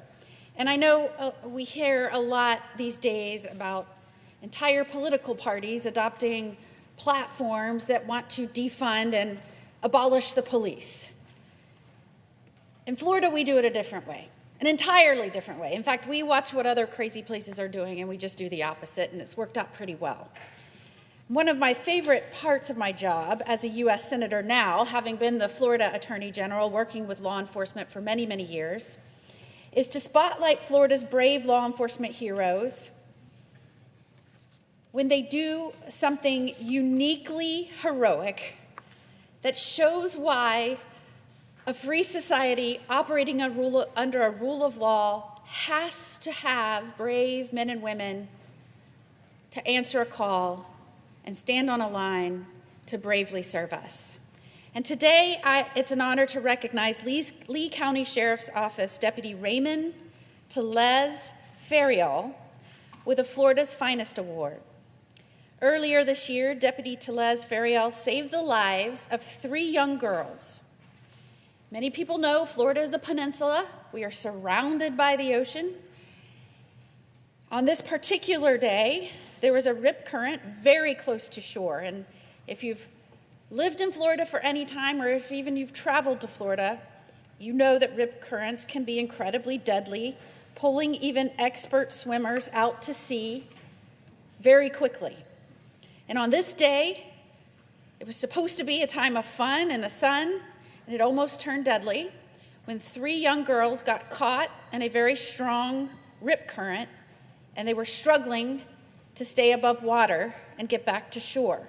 Now, Deputy Telez Ferial was on patrol in full uniform, just going about his day, protecting Floridians. He heard bystanders screaming for help. He immediately ran over, and without hesitation, he went into the water to rescue these 3 young girls. He grabbed flotation devices and started swimming. Thankfully, he was able to get them back to shore safely. And in this area, the strong rip current was really pushing all of them out. And it was because of his bravery and his quick thinking that these girls are still alive. And while this instance had a happy ending, it is worth reminding Floridians and everyone heading to Florida, and we know that there are many moving to Florida. Doesn't matter where I go in the nation, someone I talked to just had a family member move to my home state and is one of my new constituents. But it's always important to remind everyone that lives in Florida or visits our state's beaches of the hidden dangers of rip currents. There have already been 8 confirmed deaths due to rip currents since the start of this year in Florida.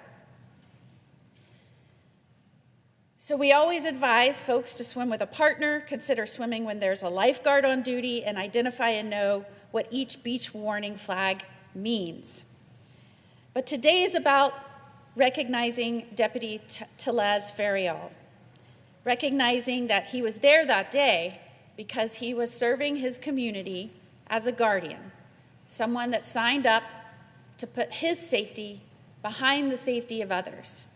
And I, for one, I'm incredibly honored, incredibly thankful there are people like Deputy Telez Ferial and others who answer the call so bravely to serve others as their profession.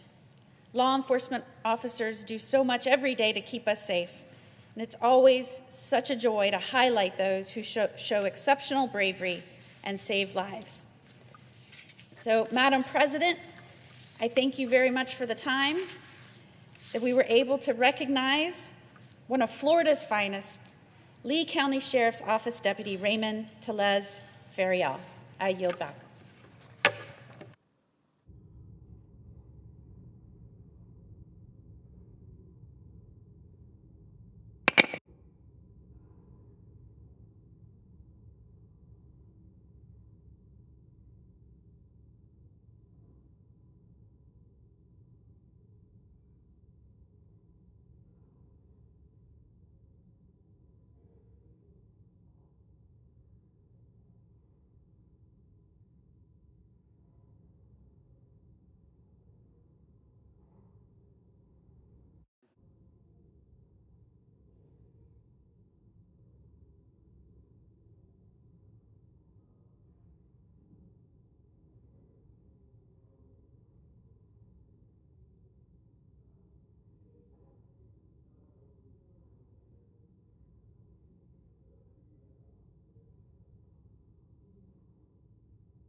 The senator from Florida. I am tasked with many duties today.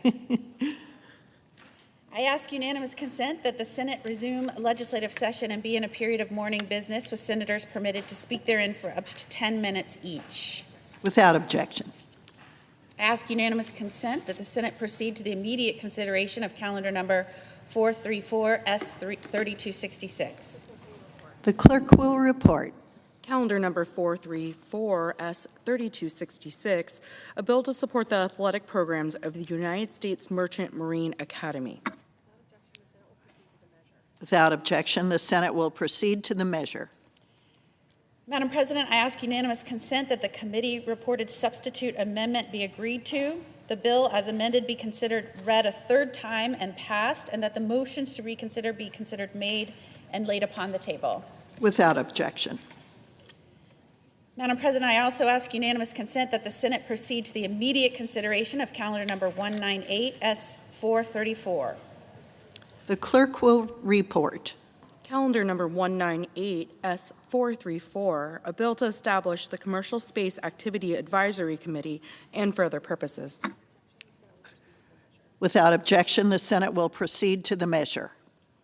Madam President, I also ask unanimous consent that the committee reported substitute amendment be withdrawn, the Peters substitute amendment at the desk be agreed to, the bill as amended be considered read a third time and passed, and that the motions to reconsider be considered made and laid upon the table. Without objection. Madam President, I understand that there are 2 bills at the desk due for a second reading en bloc. The leader is correct. The clerk will read the titles of the bills for a second time en bloc. S5271, a bill to amend the Help America Vote Act of 2002 to require voters to provide photo identification. HR 7008, an act to amend Chapter 131 of Title V to require certain restrictions on stocks for members of Congress and their spouses and dependents and for other purposes. Madam President, in order to place the bills on the calendar under the provisions of Rule 14, I would object to further proceeding en bloc. Objection having been heard, the bills will be placed on the calendar under the provisions of Rule 14. And Madam President, I have 4 requests. This was from earlier, so. That's from earlier. No, you want me to go ahead? I have 4 requests for committees to meet during today's session of the Senate. They have the approval of the majority and minorities leader. Duly noted. And Madam President, I ask unanimous consent that the Senate resume executive session. Without objection.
Mr. President. The senator from Maine. Thank you, Mr. President. Mr. President, I will soon ask that the Senate pass Senate Bill 2398, the Kay Hagan Tick Reauthorization Act. Mr. President, the Tick Act was approved by the Senate Health Committee more than a year ago with strong bipartisan support. I am proud to have authored the original Tick Act in 2019 with my colleague, Senator Tina Smith. Our bipartisan legislation strengthens federal efforts to confront the alarming public health threat posed by Lyme disease and other tick-borne illnesses. Mr. President, the Tick Act essentially has three parts. First, it reauthorizes funding for the CDC's 4 Centers for Excellence in Vector-Borne Diseases. Second, it extends grants to state and local public health departments to help them treat, test for, and conduct public education campaigns about ticks and other vector-borne diseases. And third, it requires HHS to implement its national strategy to combat vector-borne diseases. Mr. President, our bill is named after our former colleague, Senator Kay Hagan. Kay, with whom I had the pleasure of serving, passed away in October of 2019 at the age of 66 from complications of a deadly tick-borne illness known as the Powassan virus. It is my hope that reauthorizing the Tick Act will help prevent future tragedies such as this one. Tick-borne diseases are a major public health concern, and the incidence has exploded over the past 20 years. Each year, the state of Maine has hit a new record high in the number of cases for Lyme disease. Last year, Maine reported 4,257 cases. Undoubtedly, that understates the number of cases because many are not reported. But that amount alone is more than double the number of cases reported in my home state just 6 years ago. Current projections show that 2026 will yet again be a record-setting year. This is a record that we do not want to set. The Lewiston Sun-Journal reported just last week that every community in Maine's Franklin County faces a high risk of tick encounters for this season.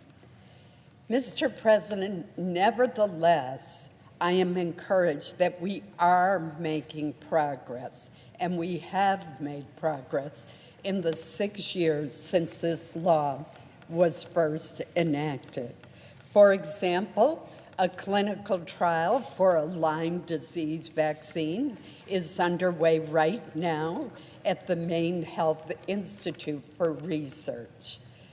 Mr. President, it's always struck me as ironic that every year my beloved Labrador retriever can get a vaccine for tick diseases, and yet we cannot, we humans cannot. And I'm hoping this clinical trial will be successful and it will make a real difference. Reauthorizing the Kay Hagan Tick Act would allow crucial projects such as vet research and others across the United States and public education campaigns, which are so important in teaching people what to do if they have a tick bite. that will all be allowed to continue.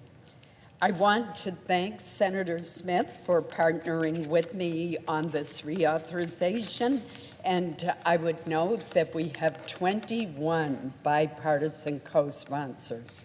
I urge all of my colleagues to support this life-saving legislation.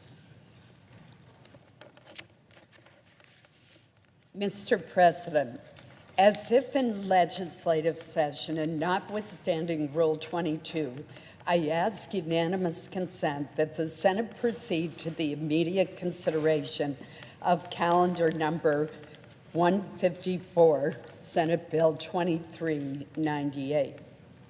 The clerk will report. Calendar number 154, S2398, a bill to reauthorize the Cahagan-Tick Act and for other purposes. Without objection, the Senate will proceed to the measure. Mr. President, I ask unanimous consent that the committee-reported substitute amendment be considered and agreed to, and that the bill as amended be considered read a third time. Without objection. Mr. President, I know of no further debate on the bill as amended. Is there further debate? Hearing none. The question is on passage of the bill as amended. All those in favor say aye. Aye. All opposed, no. Ayes appear to have it. The ayes do have it. The bill as amended is passed. Mr. President, I ask unanimous consent that the motions to reconsider be considered made and laid upon the table. Without objection. Thank you, Mr. President.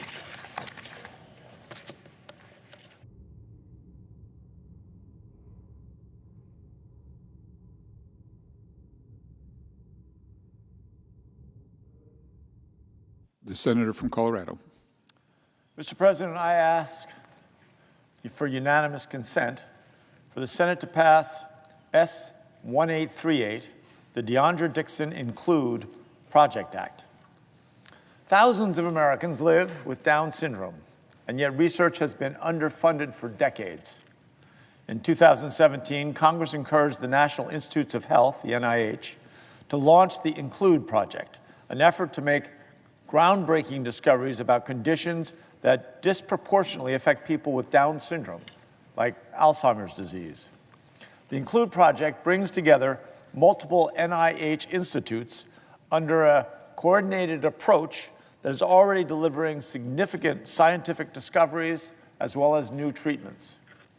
The bipartisan, bicameral Deandra Dixon Include Project Act will officially authorize the Include Project into law. The bill will ensure that Congress and the American people have visibility into the scientific breakthroughs that are so needed for this community. The Include Project is already yielding significant scientific results, and Colorado is at the core of these scientific advancements. So, Mr. President, today Colorado is proudly home to the world's leading Down syndrome advocacy, research, and medical care partners at the Global Down Syndrome Foundation, the Linda Cernick Institute for Down Syndrome, the Alzheimer's and Cognition Center, and the C Center at Children's Hospital, Colorado. We need to make sure that improving health outcomes for individuals with Down syndrome remains a priority, and do so in honor of Deandra Dixon, an extraordinary person who was an advocate, leaving a legacy that will help improve lives for generations. This bill has support on both sides of the aisle, including Senators Jerry Moran and Cory Booker, and Representatives Diana DeGette and Richard Hudson.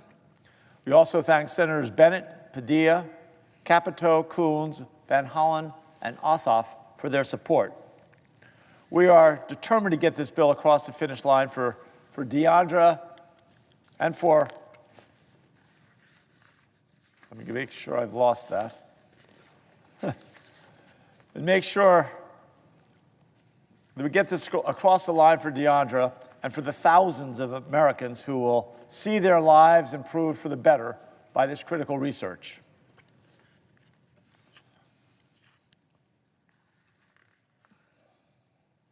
As in legislative session and notwithstanding Rule 22, I ask unanimous consent that the Committee on Health, Education, Labor, and Pensions be discharged and the Senate proceed to the immediate consideration of Senate Bill 1838. Clerk will report. S. 1838, a bill to amend the Public Health Service Act to authorize the Secretary of Health and Human Services to carry out a program of research, training, and investigation related to Down syndrome and for other purposes. Without objection, the committee is discharged, and the Senate will proceed. Mr. President, I ask unanimous consent that the Hickenlooper substitute amendment at the desk be agreed to and that the bill as amended be considered read a third time. Without objection. I know of no further debate on the bill as amended. Is there further debate? Hearing none, the question is on passage of the bill as amended. All those in favor say aye. Aye. All opposed, no. The ayes appear to have it. The ayes do have it.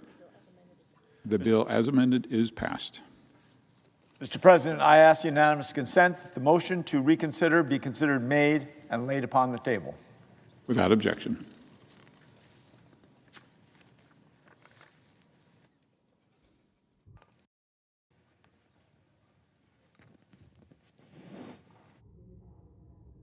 The senator from Maine.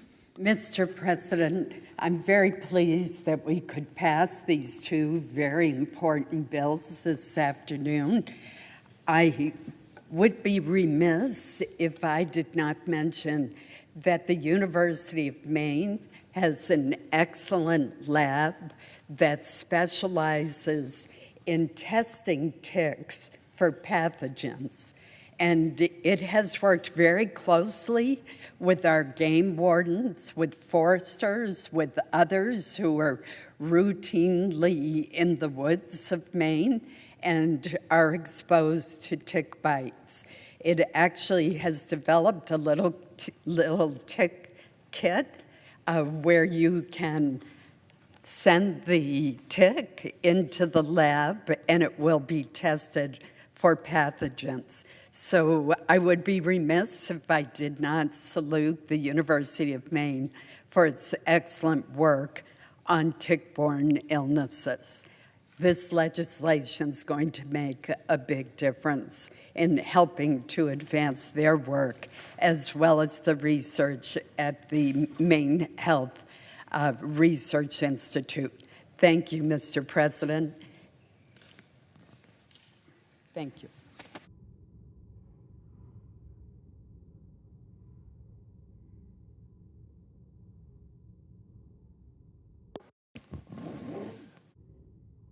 President. Recognize the senator from Colorado. I also would be remiss if I didn't recognize once again the incredible partners that have been behind this Down syndrome advocacy, research, and medical care. Primarily the Global Down Syndrome Foundation, but also the Linda Cernick Institute for Down Syndrome, the Alzheimer's and Cognition Center, and the C Center at Children's Hospital, Colorado. Thank you.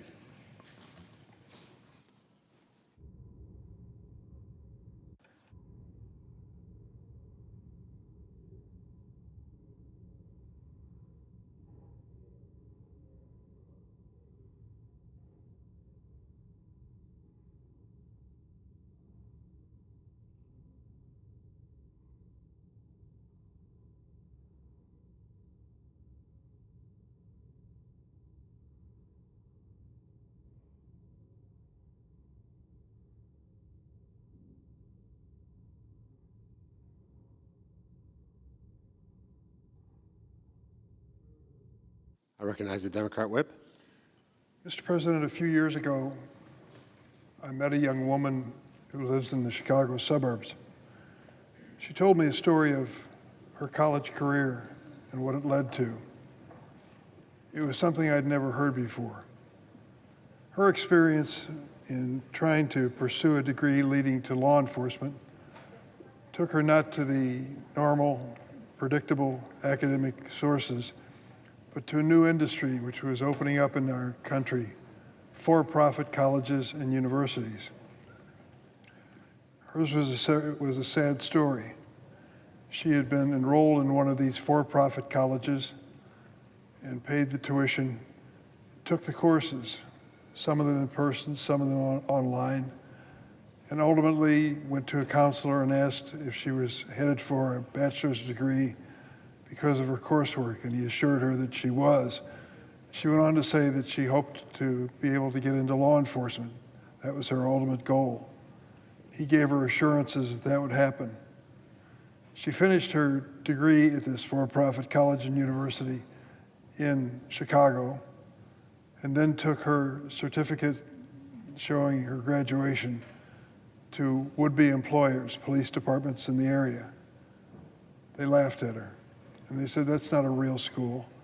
That's a for-profit school, and the courses you took don't count. If you want a degree in law enforcement that leads to a real job, you can't get it from a for-profit college and university. Well, that was a heartbreak to her because she'd spent years working on it. But what was even worse was she was so deeply in debt for student loans that she borrowed from this phony university. She, when I met her, was living in her parents' basement, had no future ahead of her for doing what she thought was the right thing, getting a college degree. What she didn't know and what we know now is that there are two numbers that tell the story of for-profit colleges and universities. You hear their names, like the University of Phoenix. That's probably the most prominent one people hear over and over. And you see their advertisements and brochures that are mailed to high school seniors, enticing them to sign up for these for-profit schools. What you don't know is that although only 8% of high school graduates go to for-profit colleges and universities, 8%, 30% of all student loan defaults are the students from these same schools. What's going on here? Such a low number, 8% going on to these schools, and such a high number of loan defaults. That's because they issue worthless degrees and entice these students into deep debt. Many times a parent or even a grandparent will co-sign on the loans for these for-profit schools. And when everything falls apart, as it's likely to, everybody's held liable and responsible. That's why we've had an ongoing battle here in Washington for years against the for-profit college and university industry. There was a legal battle in a case called Sweet versus McMahon, which has gone on for years. It finally, this week, came to an end. And it's an important case on the subject of for-profit colleges and universities. It was the largest class action settlement against the federal government in the history of our nation. That's life-changing news for nearly 500,000 federal student loan borrowers who will receive $23 billion in relief after being misled and defrauded by for-profit colleges. If you listen to the radio on your morning commute or watch TV after a long day's work, then you have no doubt been hit with flashy advertising from institutions like the University of Phoenix looking to lure in unsuspecting students. Here's the catch. These institutions often rip off those students, lying about their prospects for a job, their ability to have credits to transfer to any other school, or their likely salary after graduation. In fact, these schools, as I mentioned, enroll only 8% of the students, but account for 30% of all federal student loan defaults. Too much debt, too little education. NPR recently highlighted the story of Jessica Feint of Michigan. She enrolled at the University of Phoenix to study psychology. She said she, quote, paid a lot out of pocket and through student loans. She realized later that the school's recruitment counselor had repeatedly misled her, including by telling her that a degree would be accepted by Michigan graduate programs. That was false. By the time she learned her degree was useless, she was already underwater and deeply in debt. So she joined this class action lawsuit, originally filed during President Trump's first term, to get relief. 4 years later, it took 4 years, she'll finally see the relief which she was entitled to. The first Trump administration, go figure, denied nearly all of these claims by the students, which a federal court described as, quote, disturbingly Kafkaesque. But in 2022, President Joe Biden and his administration settled the case and forgave the student loans and debts of nearly 300,000 borrowers who had been defrauded. Under the terms of that settlement, borrowers who were not part of the original class had 5 months to file claims. If the Department of Education had not adjudicated the additional claims by early 2026, borrowers still waiting in limbo would be automatically entitled to relief. But while the Trump administration can quickly greenlight permanent tax breaks for the wealthiest Americans, as in their so-called big beautiful bill, they hesitated when it came to giving relief to these students who just wanted a fair shot. In late 2025, the Trump administration asked for an additional 18 months to review the students' claims, students who were defrauded by these schools. A federal district judge said, enough. Last month, a panel of 3 judges from the U.S. Court of Appeals for the Ninth Circuit unanimously upheld this decision. Good. Like their tactics with DACA recipients and the slow walking of renewal applications with the USCIS, the administration was asking for more time so that they could bleed out these borrowers and deny relief to hundreds of thousands of students deep in debt, living in their parents' basement, trying to figure out if they had a future. This is where the priorities lie. I am glad these borrowers, after years and years of waiting, will finally get the relief they are entitled to. Mr. President, for the last 15 years or more, I've sent a letter to every high school counselor in the state of Illinois. I sent it about the first of the year and warned them, be careful not to let your students be lured into these for-profit colleges and universities. They're going to send them brochures, they're going to team them up with all sorts of things on the internet. It'll be a dazzling display about a college which is not a real college. It's a for-profit college and university. Be careful. The time that you spend there, the money that you spend there may be a total waste or worse. It could be a debt that trails you for years and years, if not decades, in your life. Thank goodness for these students, these thousands of students who were benefited by President Biden's decision. The courts finally stood by them and gave these students a second chance. It's been a situation I've run into time and again. I have threatened some of these for-profit schools as a way of getting them to drop the loans that they were enforcing on these students, because I know what happens in the end. Students need to be careful. You can't go wrong starting with city colleges and community colleges in your community. It's affordable. There are alternatives there. Most of the time, these hours that you earn there are going to be transferable to real colleges and universities. I beg my young students in Illinois to start there, and the student counselors to do their job and discourage kids from getting involved with these for-profit schools. Mr. President, I'm going to yield the floor after asking unanimous consent to place in the record another statement about energy grant funding unrelated to the earlier statement. Without objection. Thank you, Mr. President. I yield the floor. Suggest the absence of a quorum. The clerk will call the roll. Ms. Alston-Brooks.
I recognize the senator from Louisiana.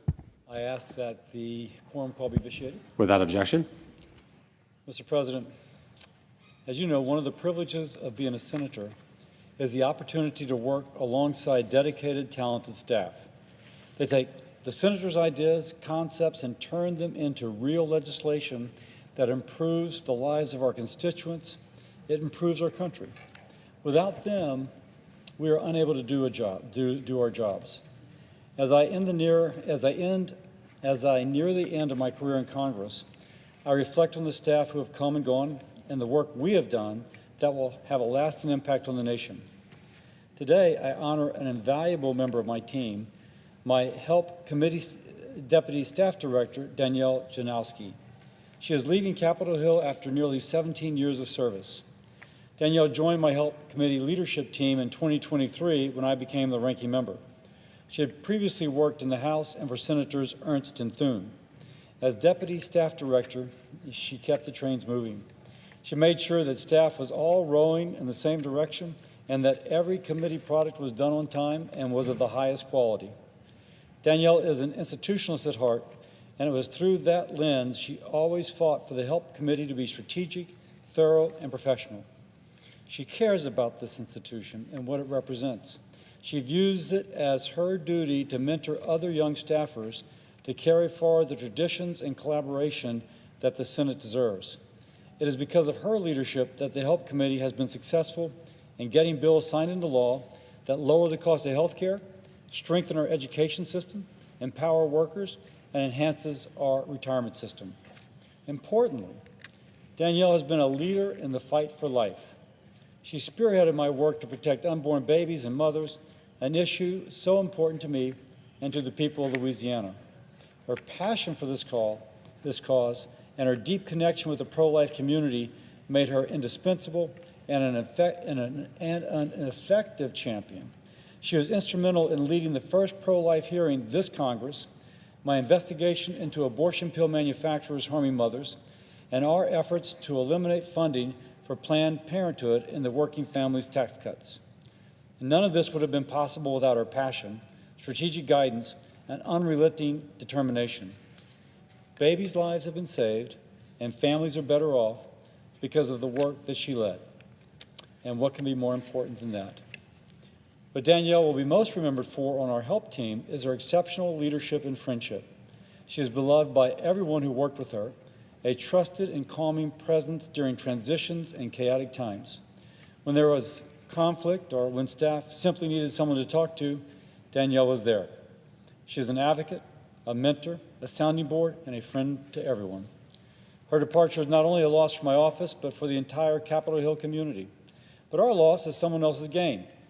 I am proud she will continue her public service at the Centers for Medicare and Medicaid Services, leading policy to improve families' health and driving down the cost of care.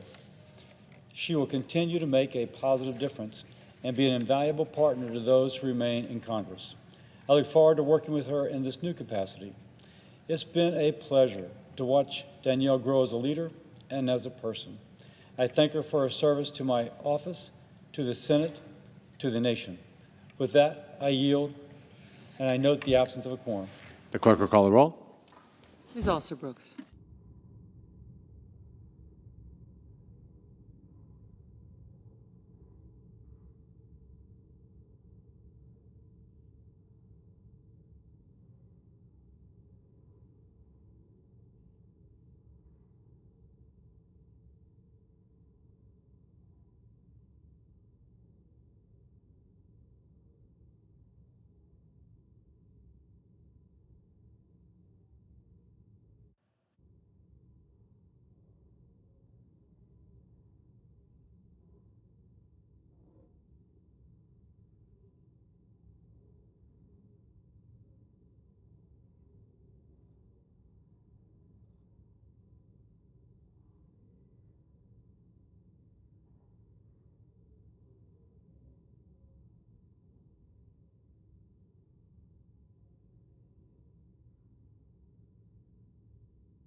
Without objection. Thank you, Mr. President.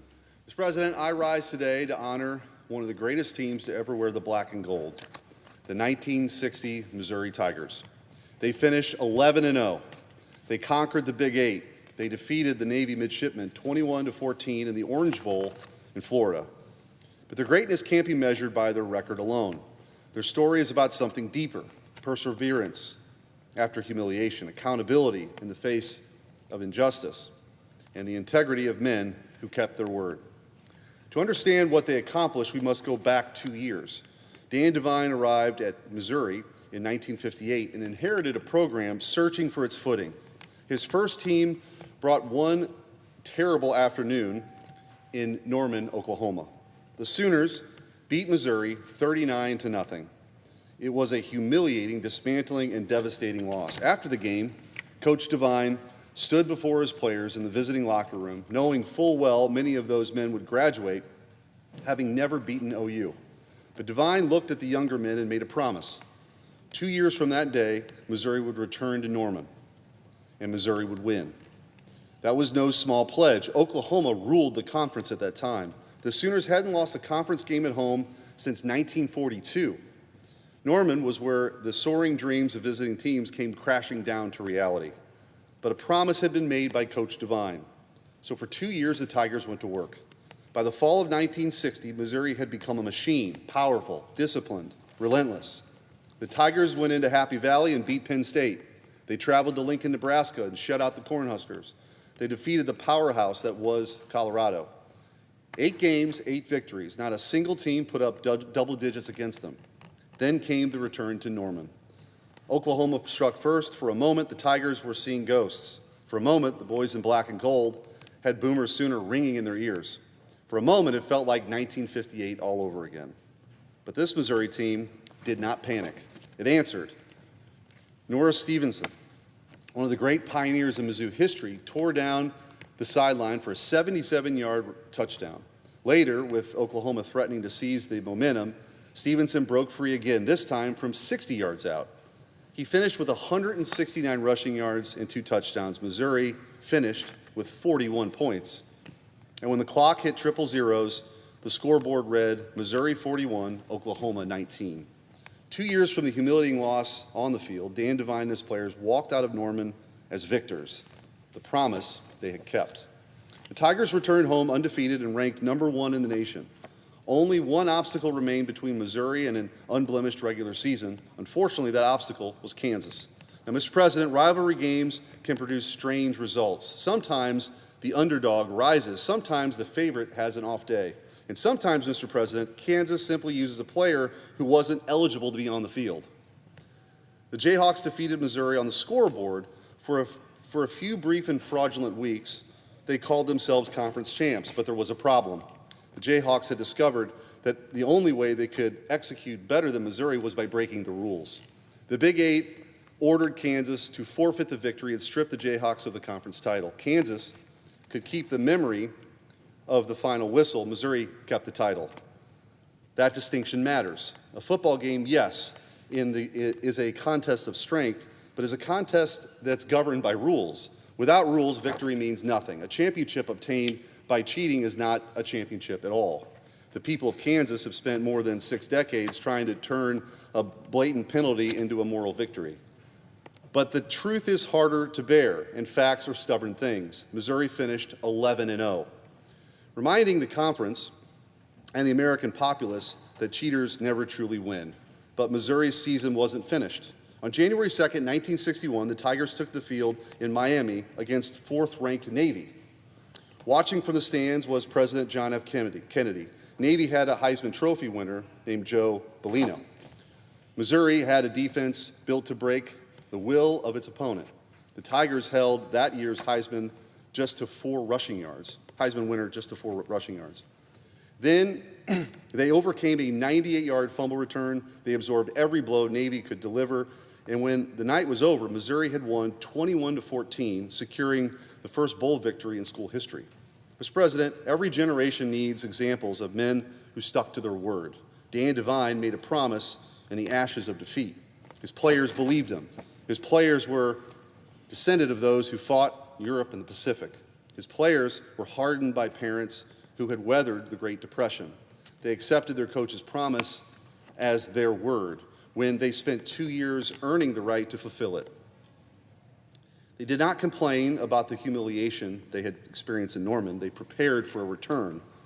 They didn't allow the Kansas dishonesty to define their season. They trusted that the truth would prevail. And when adversity followed, then to Miami, they answered it with discipline, toughness, and ultimately victory. More than 6 decades later, the 1960 Tigers still embody the character of Missouri. We are a people who work. We are a people who endure. We are a people who keep our promises. The men of that team brought home a Big 8 championship in the Orange Bowl and the Orange Bowl championship game in a perfect season. But their greatest legacy was the example they left behind. Stand firm, do the work, keep your word. Run the ball, and never surrender what was rightfully yours. Today, I'm proud to honor Coach Dan Devine, Nora Stevenson, and every member of the undefeated 1960 Missouri Tigers. Their promise was kept, their championship was earned, their record remains perfect, and Kansas still lost. Mr. President, as if in legislative session, notwithstanding Rule 22, I ask unanimous consent. The Senate proceed to the consideration of Senate Resolution 833, which is before the desk. The clerk will report. Senate Resolution 833, recognizing the 1960 University of Missouri Tigers football team for its undefeated regular season Orange Bowl victory and claim to the 1960 national championship. Is there an objection to proceeding to the measure? Without objection, the Senate will proceed. Mr. President, I ask unanimous consent the resolution be agreed to, the preamble be agreed to, and the motion to reconsider be considered made and laid upon the table with no intervening action or debate. Without objection. Thank you, Mr. President. I yield.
Mr. President, Senator from New Jersey.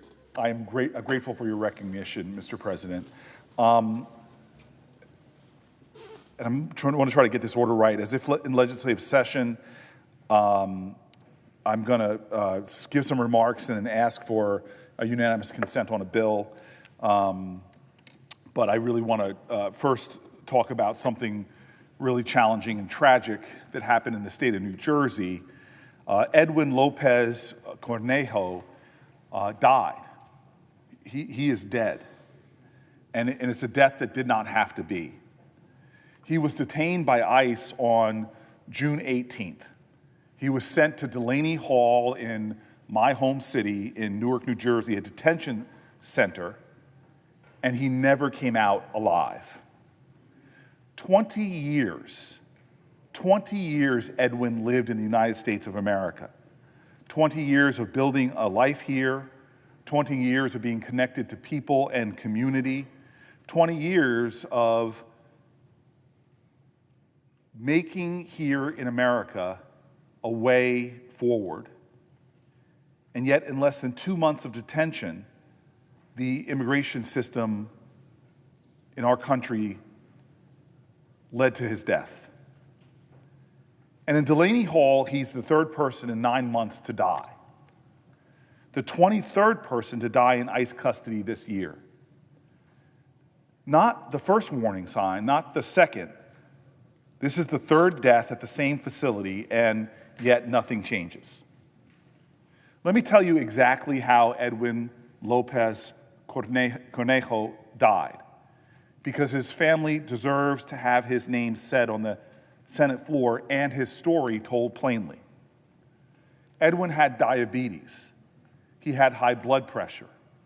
He needed his medication to survive, and Delaney Hall denied it to him. The day before he died, he told his mother that his arm had gone numb, half his face had gone numb. And understand, this is not a minor complaint. This was a man that was having a medical emergency, telling someone exactly what happened to his body. Did anyone come to his aid? No. Did he get his medication? No. Less than 24 hours, he was dead. Doctors have warned us. Attorneys have warned us in New Jersey. Families have warned us. A chorus of people in our communities, not politicians, not political activists, doctors, lawyers have been warning us that detainees who walked out of that building with their testimony and the facts and the evidence, people have said over and over again that this facility is dangerous. It is not well run, and within it is a pattern of disregard for human decency. DHS has known that Delaney Hall is nothing short of a travesty since they reopened it over a year ago. So who runs what is, for so many, a house of horrors? Who runs the institution that I saw with myself when I went there and met people? This is not for serious criminals. This is not a place for folks who've done serious crimes in our country. This is a detention facility for people. Many of them have been in our country for decades. Many of them have American spouses, American children. And when I went there, I saw mothers who were recently postpartum who were not getting the support. I saw a woman who lost her child while in that detention facility, had a miscarriage there, and did not get the support that she needed. Story after story, people told me of what is going on there, the horrors that are going on there, and who runs it. The United States government does not run that center. It is a private group called the GEO Group, a private for-profit prison that has high-level Republican officials among its former employees. This group won a $1 billion contract, no competition, no bidding, lots of campaign contributions, a phone call, a signature, and they have $1 billion of taxpayer money. New Jersey had to sue this company just to get health inspectors through the front door of a facility operating on American soil, funded by American taxpayers, and our state couldn't even do basic health inspections. They did not get the permits to open that place. They did not have inspections before they did so. This is a private company taking $1 billion of American taxpayer money. The less they provide sanitary services, the less they provide doctors and medical professionals, the more profit they make off of taxpayers. At whose expense? At the decency of American people and at the expense of the lives of the people who are there. We give them hundreds of millions of dollars. And what are the reports out of Delaney Hall? Spoiled food, contaminated water, staff who retaliate against people brave enough to speak up about the conditions. $1 billion and inadequate accountability. $1 billion and inadequate health care. $1 billion and a man whose face is numb, whose arm is numb, who's asking for help, does not get treatment, does not get health care.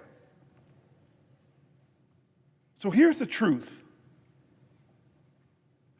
It's clear for the GEO Group that part of their business model is this cruelty. Cut medical staff, skimp on food, let the air conditioning go out during the hottest days in New Jersey, let the roof leak, cram more bodies into less space. Every corner cut is $1 of their profit.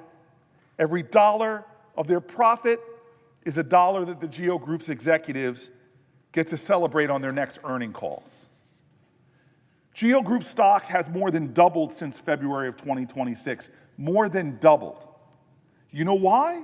We'll follow the money. $3 million from the GEO Group and its executives went into Donald Trump's campaign, into his PAC, into his inauguration. It's a pay to play that's worse than that.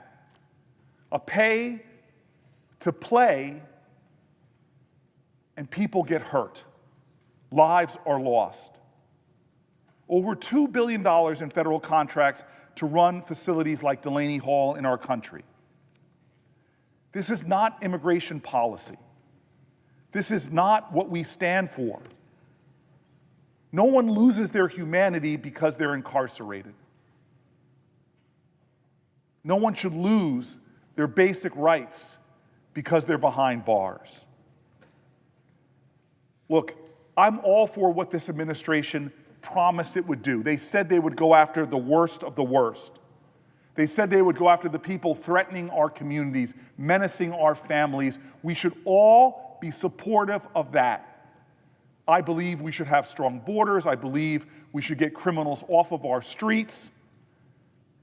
But the people actually locked up in that building, in Delaney Hall, we know that more than 70% of the people have never been convicted of a single crime.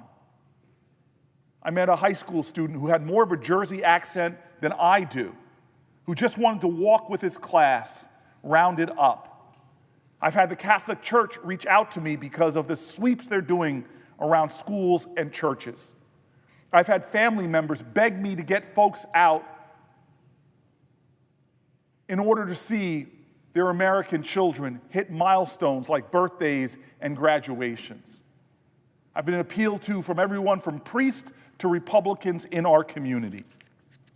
Many are following our laws, but we in the United States Senate, Congress, we hold the purse strings the administration depends on. We should be a check and a balance. We should demand that our taxpayer dollars are being used. And when we see a body count climbing that is not normal, when we see more and more deaths, when we see a mother's son whose face went numb the night before, we should be asking for action and accountability. Edwin Lopez Cornejo's death was not a tragedy. A tragedy is something that no one could have prevented. This is a choice. Every single day DHS keeps Delaney Hall open is another choice to let this happen again. 3 times already. We should not make this choice. I'm now asking for a unanimous consent to pass the Delaney Hall Closure Act, which will close Delaney Hall within 90 days. They're out of excuses. We are out of time. How many more people should die? So as if in legislative session, and notwithstanding Rule 22, I ask unanimous consent that the Senate proceed to immediate consideration of my bill at the desk, that the bill be considered read 3 times and passed, and that the motion to reconsider be considered made and laid upon the table. Is there objection? Mr. President, or Madam President. The gentleman from New Missouri, excuse me. Reserving the right to object. Madam President, I rise to address this so-called Delaney Hall Closure Act. My colleague's bill, though, it really doesn't do anything to address the issues that he's raised. It doesn't hire a single doctor. It doesn't add a single nurse. It doesn't require a single inspection. It simply orders the Department of Homeland Security to close Delaney Hall, cancel its contract, and permanently forbid ICE from using the facility again. 2 pages, 3 commands: close it, cancel it, never open it again. That is abolition with a short title. The diagnosis is ideological, and the prescription was written before the patient entered the room. If something goes wrong at a hospital, you investigate what happened. You identify the failure. You discipline the people responsible. You repair the facility, improve the procedures, and make the hospital better. You don't unlock every door, abandon the building, and announce that health care itself was the crime. If the bridge needs repair, you fix the bridge.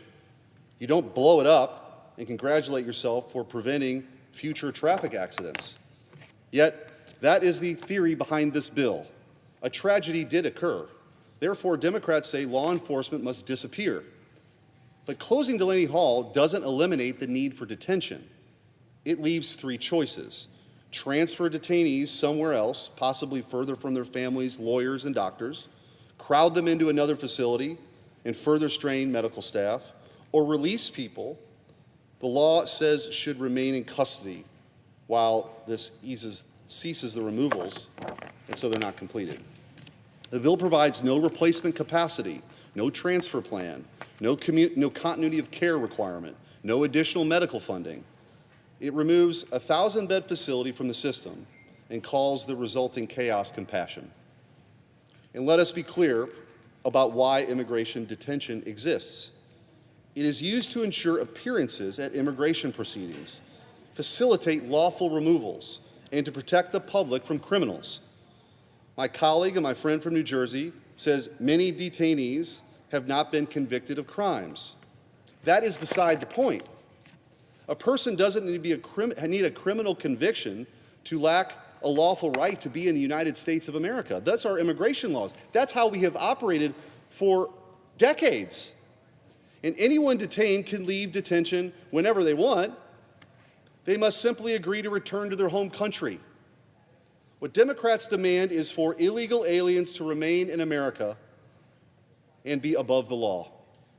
Now, I'm willing to take my colleagues' concerns seriously. If Delaney Hall needs more doctors, let us fund more doctors. If it needs more nurses, better medication tracking, stronger inspections, faster emergency response, or better communication with families, let us write those regulations into law and pay for them. I would gladly work with my friend, the senator from New Jersey, on additional resources for safe and secure ICE detention facilities. But there is one problem. My colleague and others on the side has vowed to not give ICE one more penny. We've just lived through this with the shutdown. We heard these words on the floor from many members of the other side. They also voted against the bill that allocated $45 billion to further fund and sustain the capabilities of ICE in their detention facilities. So the position apparently is this: vote against the beds, vote against the facilities, vow to deny the agency another dollar, then point to a strained condition and demand that the facility close. You can't pull the batteries out of a smoke alarm and then pose behind the ashes demanding to know who failed. You can't starve a system, condemn to strain, and call abolition the only human solution. That is not good faith oversight. That is not serious governance. That is not a viable solution. Democrats oppose the funding needed to enforce the law. They oppose the facilities needed to hold people safely. They oppose the removals that detention makes possible. Then when the system shows any pressure, they point to that pressure as proof that enforcement itself must end. The sequence never changes. Defund, obstruct, investigate, abolish. The goal for many Democrats is very clear. It's not better detention facilities. It's no detention at all. The bill does not make one detention facility safer. It shuts down a facility and pushes the problem somewhere else. Madam President, a serious Senate would let the current investigation run its course, correct failures, and strengthen the system. An unserious Senate shuts down the building and pretends the law no longer needs enforcement. I object to using a pending investigation as a ploy to dismantle law enforcement. I object to defunding ICE and then blaming ICE for lacking resources. Fix what's broken, hold wrongdoers accountable, protect every person in federal custody, of course, but we must enforce the law. And for those reasons, Mr. President, I object. Objection is heard. Mr. President.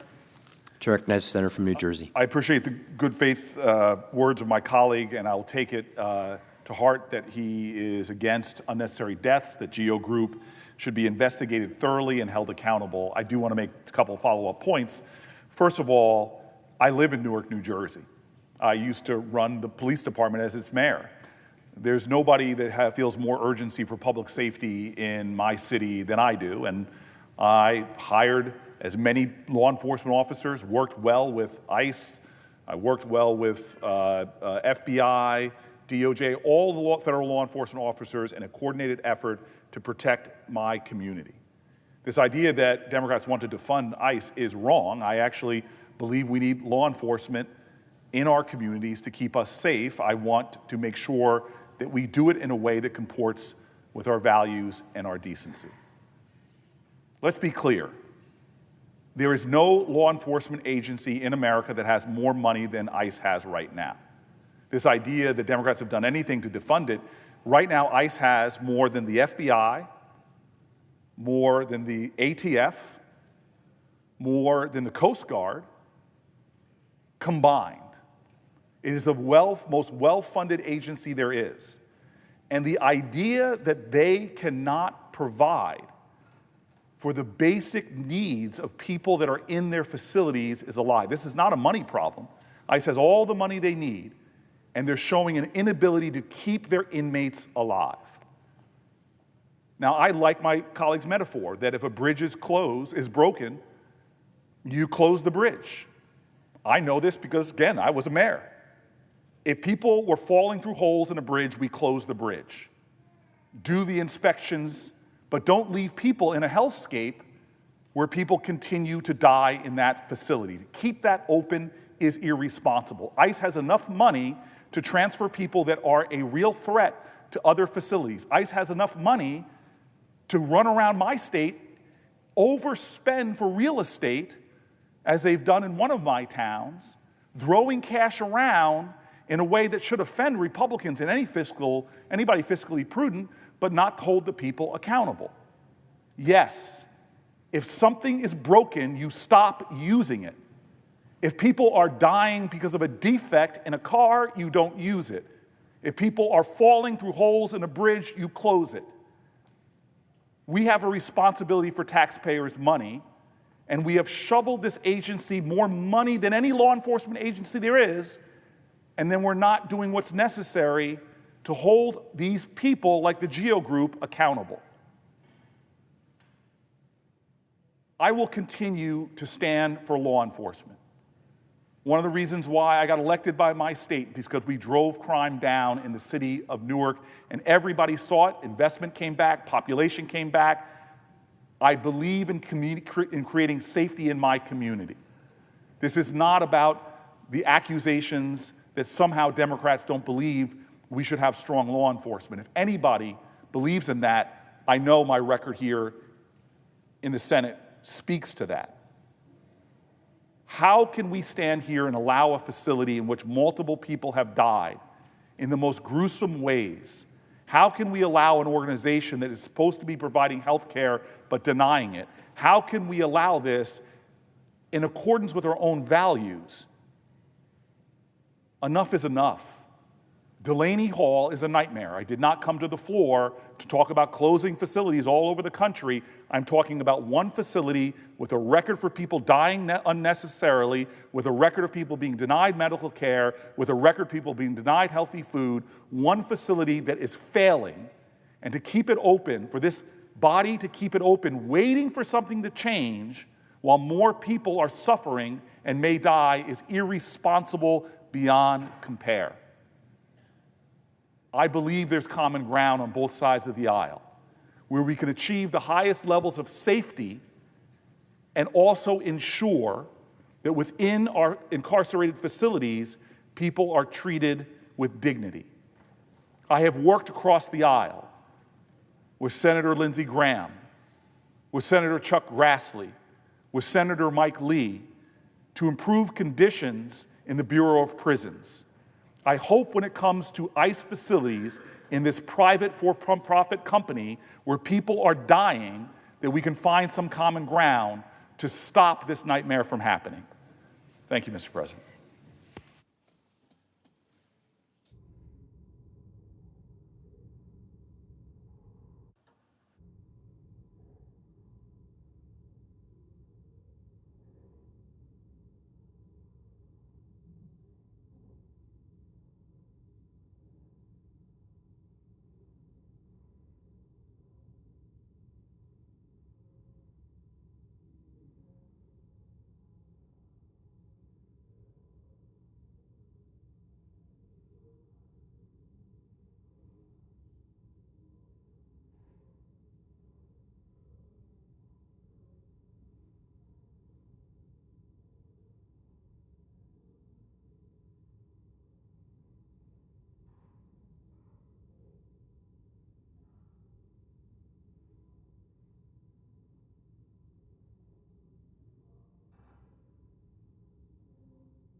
Mr. President.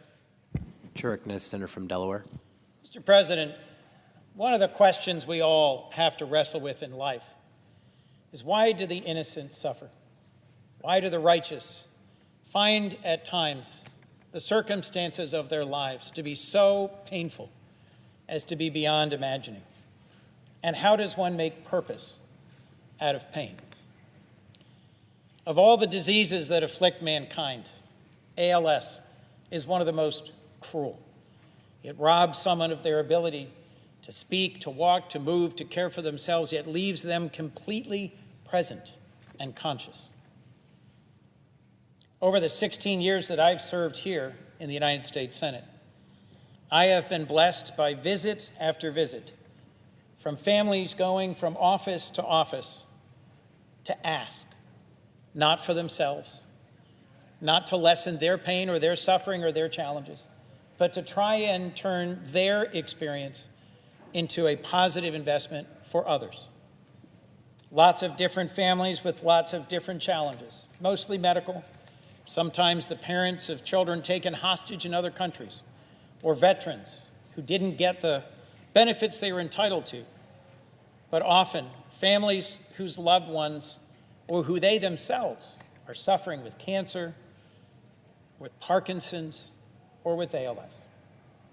And today I'm coming to the floor to celebrate a great and enduring friendship and partnership that has helped to make a difference in this dread disease. Through some of the visits to my office, I've gotten to know some amazing people. Craig and Kristen Colby of Delaware, Brian Wallach and Sandra Abrivaya, Dan Tate, who I knew from college. And my engagement in trying to tackle the ravages of ALS began earlier.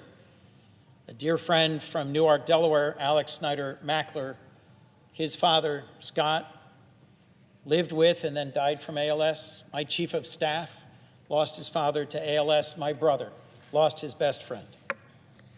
And now today, my best friend from growing up, Dr. Jack Flynn, is bravely living through what has been a tragic and difficult diagnosis and a steadily worsening condition.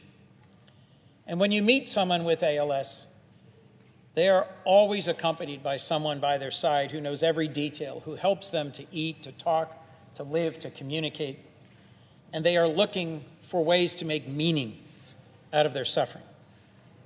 Through all of this, I've had an incredible partner and advocate, a dear friend, the senior senator from the state of Alaska, my colleague, Senator Lisa Murkowski. We are the co-chairs of the Senate ALS caucus, and I'm blessed to have her with me on the floor today as we announce the next step forward in our work together on ALS.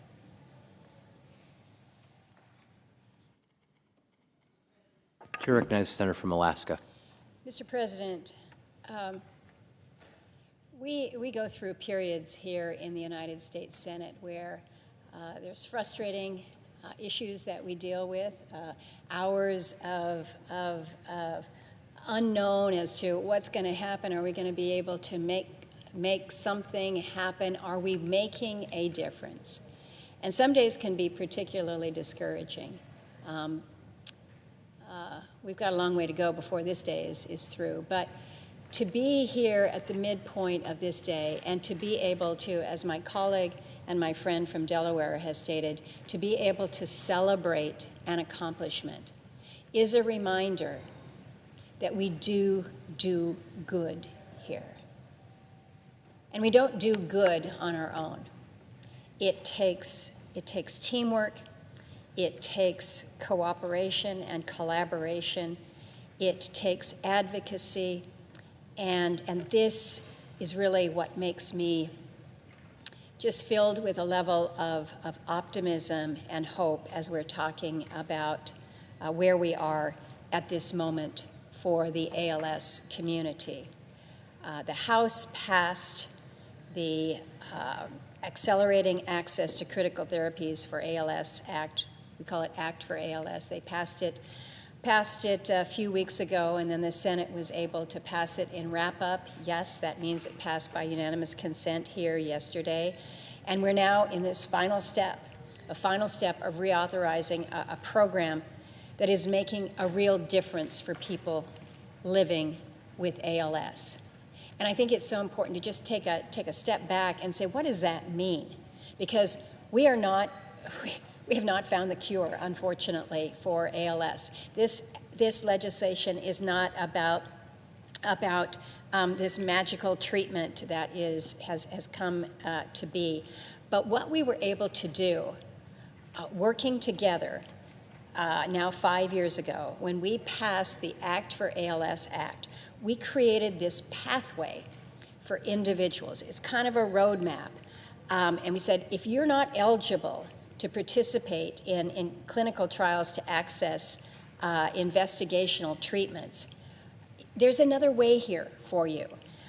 We provided some pretty important funding to NIH and to FDA to accelerate the research, to improve the data sharing, to help speed up the development of new therapies. But what really comes about with the Act for ALS is it gives people who are living with ALS the opportunity to try. Just let me try something. It might not work, but let me try, because right now, the diagnosis that I'm living with offers no hope. And so this is something that gives those living with ALS some hope. This is a program that works. And so we passed it 5 years ago. What we have now done is a reauthorization that allows us to build on this progress that we've made to ensure that individuals that are living with ALS can continue to access these clinical trials and the programs that continue to meet the needs of the patients and the researchers.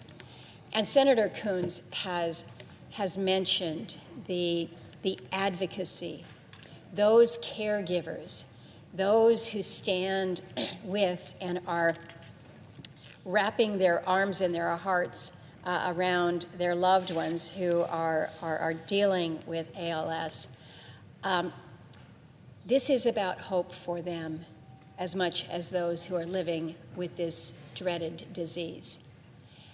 And my friend has acknowledged the name of those that he calls friends. Dan Tate was able to receive a text message on passage of the reauthorization here, saying, go dudes or something like that. I don't know that I'm a dude, but I loved the enthusiasm that he had.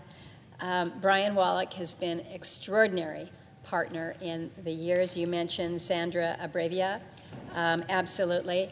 And then my personal advocate, my cousin, Jenny Dwyer. It was through Jenny's husband, Pat, that our family learned of ALS, as Pat lived with ALS for eight years. And as a family, we came to not only understand the disease and the awful progression, but it allowed us to understand some of what families who live with the heartbreak, almost daily heartbreak, as you're watching your loved one progress through this diagnosis. So to the advocates, know that your work matters. Know that your stories matter. Know that you have made a difference. So we're pleased to be able to be at this place where we can move to finally get this reauthorization into law. Got to work things through the two bodies here and get it signed in. There's more that we've got to do. We're working on some good things as the co-chairs of the ALS caucus, Justice for ALS Veterans Act, which is a really good one, and the ALS Better Care Act. Again, these address some of the challenges that face individuals with ALS as well as their families when they're trying to access the care, access the benefits after a loved one has passed. We know that for those that are living with ALS, every day matters. Every day is precious, and we cannot afford to lose momentum when promising therapies are being studied. I'm reminded, if not weekly, maybe daily sometimes, that people are waiting. People are waiting, and they're counting on us to show up for them. And so to all those in the ALS community, thank you for your advocacy, thank you for your heart and your passion, your persistence, but also your willingness to open your hearts and to share your stories so that we can also become motivated and tenacious on your behalf. I am very grateful for my friend from Delaware. It is hard as I hear stories of your dear friend and as he goes through these stages of this disease, and know that even though I have not met Jack, he is in my heart as well as the many, many who are we advocating for. And with that, I thank, again, not only Senator Coons, but all members here in the Senate that have joined us in this effort to end ALS. I turn the floor back to Mr. President, I thank my colleague and friend from the truly great state of Alaska. Our mutual friend Dan Tate, long known here as an active lobbyist who is living with ALS, has been texting the two of us about the impact that this research has had on him and his condition and on many others. He most recently texted me, NIH and FDA have done exceptional work. The Act for ALS bill that we helped get passed 5 years ago that we are now reauthorizing, I'll remind you, initially advocates were seeking $10 million. Do you remember the Ice Bucket Challenge of 2014? They were seeking $10 million in federal medical research. This year it was 115. In total, over the years since we passed this legislation through this chamber, $391 million has been invested. There's today 1,200 people living with ALS enrolled in a landmark genetic study, and there have been significant steps forward in experimental treatments. Dr. Sabrina Paganoni of Mass General Brigham Neuroscience Institute said, "We are at a turning point because we have a greater awareness of ALS, more funding for research than ever before, and more treatments in development than ever before." When Lou Gehrig gave a speech announcing his retirement from baseball, he concluded by saying, "I'm the luckiest guy in the world." And many saw that as a bitter irony because he left an outstanding career in baseball to struggle and suffer through an ultimately terminal disease.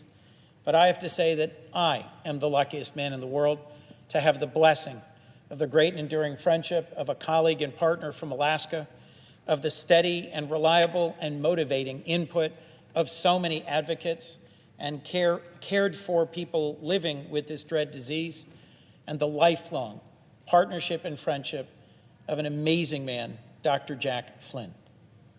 In a determined effort to deliver hope and change, Senator Murkowski and I and all of us in this ALS caucus are determined to get this bill to the President's desk, signed into law, and to deliver another generation of medical research to get us closer to that day when no one has to face the diagnosis or live with ALS, and it will be a chapter in our history, not a threat for our future. But for today, in this body, I'm grateful for a chance to celebrate a significant step forward, a unanimous action by this chamber, and the delivery of hope to so many around our nation and our world.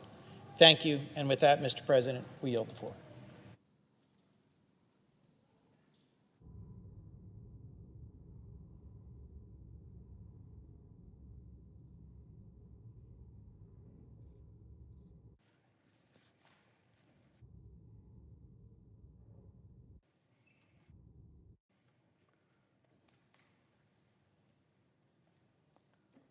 Mr. President. To recognize the senator from California.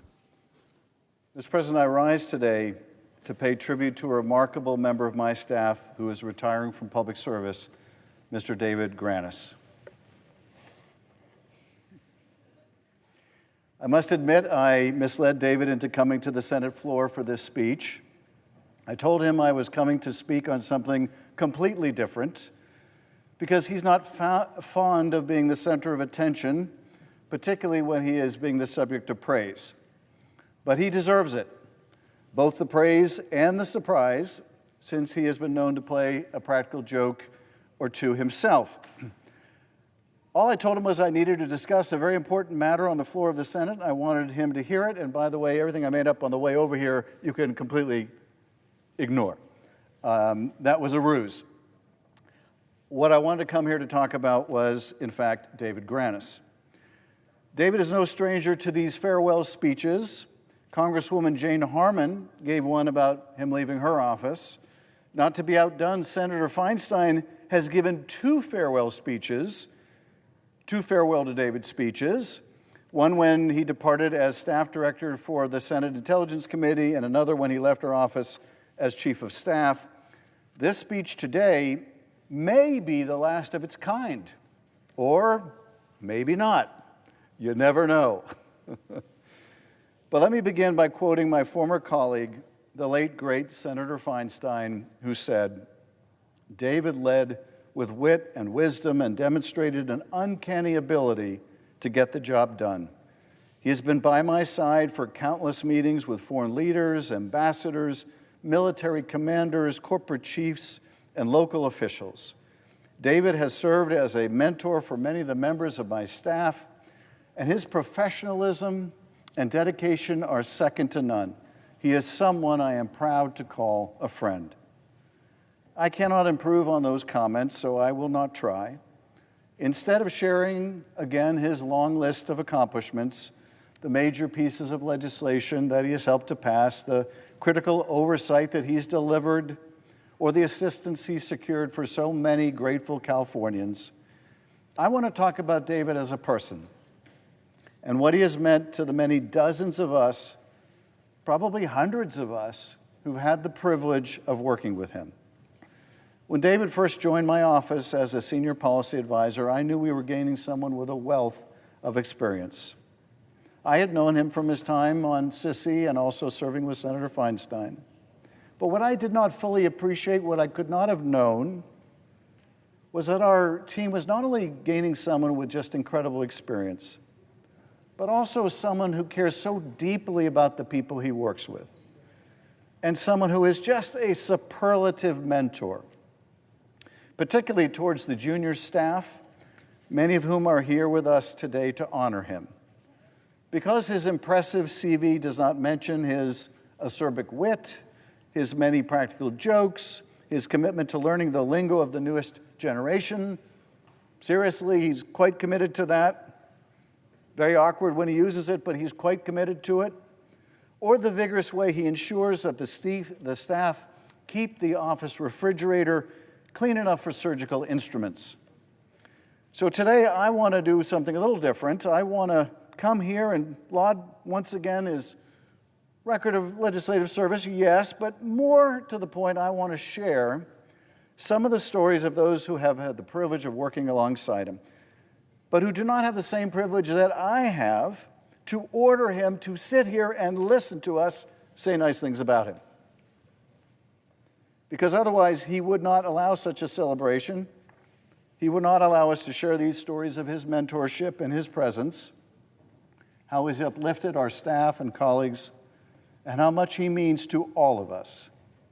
Because his work is really the stuff of legend. One of our young staff, Andrea, calls David best friend. And that's not an exaggeration. He once told her that she should heckle every staffer on our team who was late to their meeting, regardless of who they were, and yes, including the chief of staff. He's encouraged spontaneous selfies and participated in staff chats exclusively in all caps. Andrea and all of us know that he is someone who will never fail to make someone laugh during a very stressful day. To know him is to be on the watch for practical jokes, sometimes by his hand and other times played upon him. And we won't even get into the caps lock incident or the role he has played as Mr. Liquid.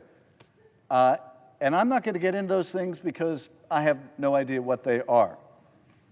When Sydney on our team noted that we would lose a true institution with David's departure, she may have been thinking about this interaction that she had with David. Sydney, then assistant to our legislative director, joined a staff delegation trip with a branch of our armed forces, and because she was one of the only Senate staffers on the trip, and perhaps because they thought Sydney was the legislative director herself, they named the trip Staffdale Duckor, Sydney's last name. And so when Sydney returned, David had printed a floor chart version of the Staffdale Duckor documents alongside a 30-inch tall headshot of Sydney. A floor chart that still on occasion is wedged in a place that Sydney will somehow run into it when she least expects it, like in a stairwell. Sydney's giant mug or the floor chart is sure to pop up at unexpected moments, courtesy of her mentor, David Granis. As Ian, a former staffer for Senator Feinstein, noted, David had an extraordinarily hard job over many years, even for a chief. But he did it so well and kept his cool, protecting his boss as well as the staff with that S-eating grin as his shield and that blank wit as his sword. Even when he was at his busiest, David has always had time for everyone from interns to LDs, as Ian put it. He acted as if he wasn't too busy for you. Not at all. A consistent theme for David is talent spotting and uplifting staff. Megan, who was a young Feinstein staffer in her San Francisco office, found out when the center had a need for a new director of scheduling. David brought her out to interview. Now, Senator Feinstein wasn't convinced that Megan was the right fit, but David was not deterred. So he flew her out again, this time to staff the senator, training her on how to do the job, and then made the case again to the senator. And wouldn't you know it, she got the job. As Megan told us, it shaped my entire career trajectory, shaped me as a leader, and showed me how to lead a ship in troubled waters. She also noted that she eventually told David a couple years later that the senator said she wanted to kick him in the pants when he recommended Megan. Alexandra, a mentee of David's, remembered that he took a chance on her and remembered the time he took her to engage interns and teach them about the Senate. Like in a scavenger hunt that ended by the interns needing to get the torture report recreated in the documents room and have David autograph it, which he most gamely was pleased to do. And when Brett was called by David to offer him a job, he did the sensible thing. He asked for a little bit of time to talk to his wife about it. And as Brett tells it, there was a long pause. Then, in a tone I would come to know very well over the next several years, David said, "Really? You seriously need to think about this?" As Brett put it, that's David in one line. You never quite know if he's teasing you, testing you, or just telling you the truth. 20 plus years in Congress, and he remains, to everyone who's worked with him, kind of an enigma. The enigma is the method. He protected the staff so they could just do the work. That wasn't an accident. That was David protecting people who didn't even know they were being protected. Even in our office, David had an eye for talent, never failing to mention when an intern or a junior staffer did a first draft or came up with an idea that was brought to him and then brought to me. He could do it with the smallest of projects, but he knew how to handle the biggest tasks, especially on the Intelligence Committee. As Mike Buchwald told us, David was known for approaching politically charged issues with integrity and a commitment to ensuring the committee fulfilled its constitutional oversight responsibilities. That is the highest charge of the Intelligence Committees, And as we saw with David's handling of the Senate CIA torture report, its creation and its release, it was because of David, Senator Feinstein, and the many talented members of the Sissy staff that this report ever saw the light of day, culminating in a floor speech by Senator Feinstein for the ages. David and Mike worked on draft after draft of the speech, announcing the painstaking process to chronicle each of the CIA's abuses of power, but they were never sure the speech would actually see the light of day. But finally, one morning at 9 a.m., David dropped by Mike's desk, saying simply, "Let's go to the floor. She's giving the speech." She gave that speech right here, speaking truth to power, calling out abuses of power. Dan, a Sissy staffer at the time, noted David's immense work with a bipartisan group of senators to ban the CIA's enhanced interrogation techniques, which included torture tactics such as waterboarding. As Dan put it, David served our country in enormously consequential ways, almost entirely out of the public view, and because of the quiet, persistent work he did, the known history of the United States is different and more honest than it would otherwise be. Now, I want to make one thing very clear. I don't want any of this praise to make you believe he is perfect. He is not. David, for example, would prefer that today I quote from the wisdom of Fangorn or Lothlorien, which I will not do because, for one, I have no idea who they are. And what's more, I suspect it is some obscure reference to Lord of the Rings. He once gave a presentation to our staff at a brown bag lunch in which he said that of the top 100 films ever made, Lord of the Rings, 3 of the Lord of the Rings movies, 3 of them, mind you, were in the top 10. So you can see he is prone to occasional but glaring lapses in judgment. I'm sorry, David, you're just wrong about that.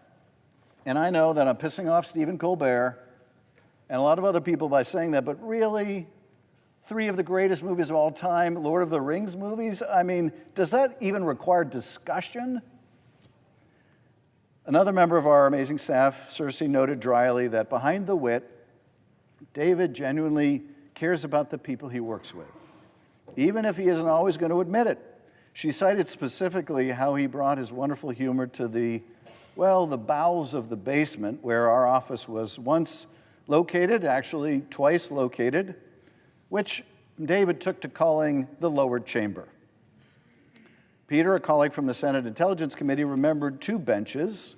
Senator Feinstein would occupy the hot bench, peppering you with questions. David, in contrast, was a cold bench, where he would just stare at you uncomfortably with a resting ice face, kind of like I'm getting right now. And allow for your own internal dialogue to wreck you. Both techniques were very effective. When Peter, a former prosecutor, was told to run a hotline, he had no idea what to do, something I can relate to after joining the Senate after so many years in the House. So Peter asked David how to hotline something, and according to Peter, he just stared at me for a long time. He then took a long, deep breath and then continued to stare. Classic David Granis. Driana noted that David is the reason so many of us got our start on Capitol Hill through his steady advocacy. Ricky noted a simple code to live by that David would repeat: don't do anything stupid. That is outstanding advice for senators and staff alike. Tanya said he was never afraid to poke fun and turning almost anything into a punchline. He truly cared for and mentored so many young staffers. Flavio said that despite his seniority, and more likely because of it, through humor and pranks, David made our office laugh while teaching us the importance of timeliness and delivering praise, and always advocating for interns and junior staff, even if they didn't always understand his pre-2001 movie references. Megan said she shared important life lessons. Granis Megan said that he's shared important life lessons, Grant style. Don't attend a meeting and change the agenda.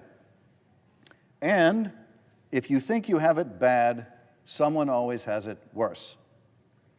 When Jahari first moved from our Fresno office to DC, she was nervous, but in her telling, David was the first person she chatted with and immediately felt at ease.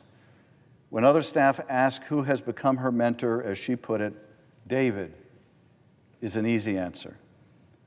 This character of David is not new. During Senator Feinstein's first farewell speech about him, she noted the same. I want to echo many of the comments that our committee staff has made about David. He has been the rock upon which the staff's foundation is built. Now, speaking of the rock, I fear this speech would be incomplete without talking about the big hunk of beef incident, which I'm told is a favorite story of David's. David and Senator Feinstein's legislative director, Rachel, were staffing the senator during a late-night votorama, something we've had a lot of experience at lately. It's around 2 a.m., and the senator is flipping channels between CNN and the floor and random channels when she finally lands on a movie starring none other than The Rock. After a while, she just matter-of-factly states, "That's a big hunk of meat," causing David at a safe distance to laugh uncontrollably. When I put out the call for recollections of David and his memories, and their memories of his time on the Hill, the response, as you've heard, just a small sample, was overwhelming. But now I want to share my own. For David has not only been a mentor to the staff, he has helped mentor me as well. We began working together almost 2 years ago when I was elected to the Senate.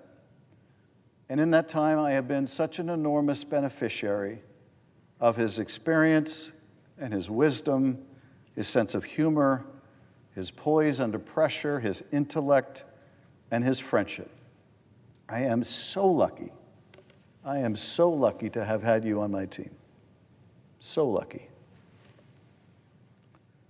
On the most extensive range of issues, from foreign policy to national security to intelligence reform to Senate procedure and so much more, he has been the most extraordinary source of knowledge and expertise. I've come to rely upon him implicitly and without hesitation.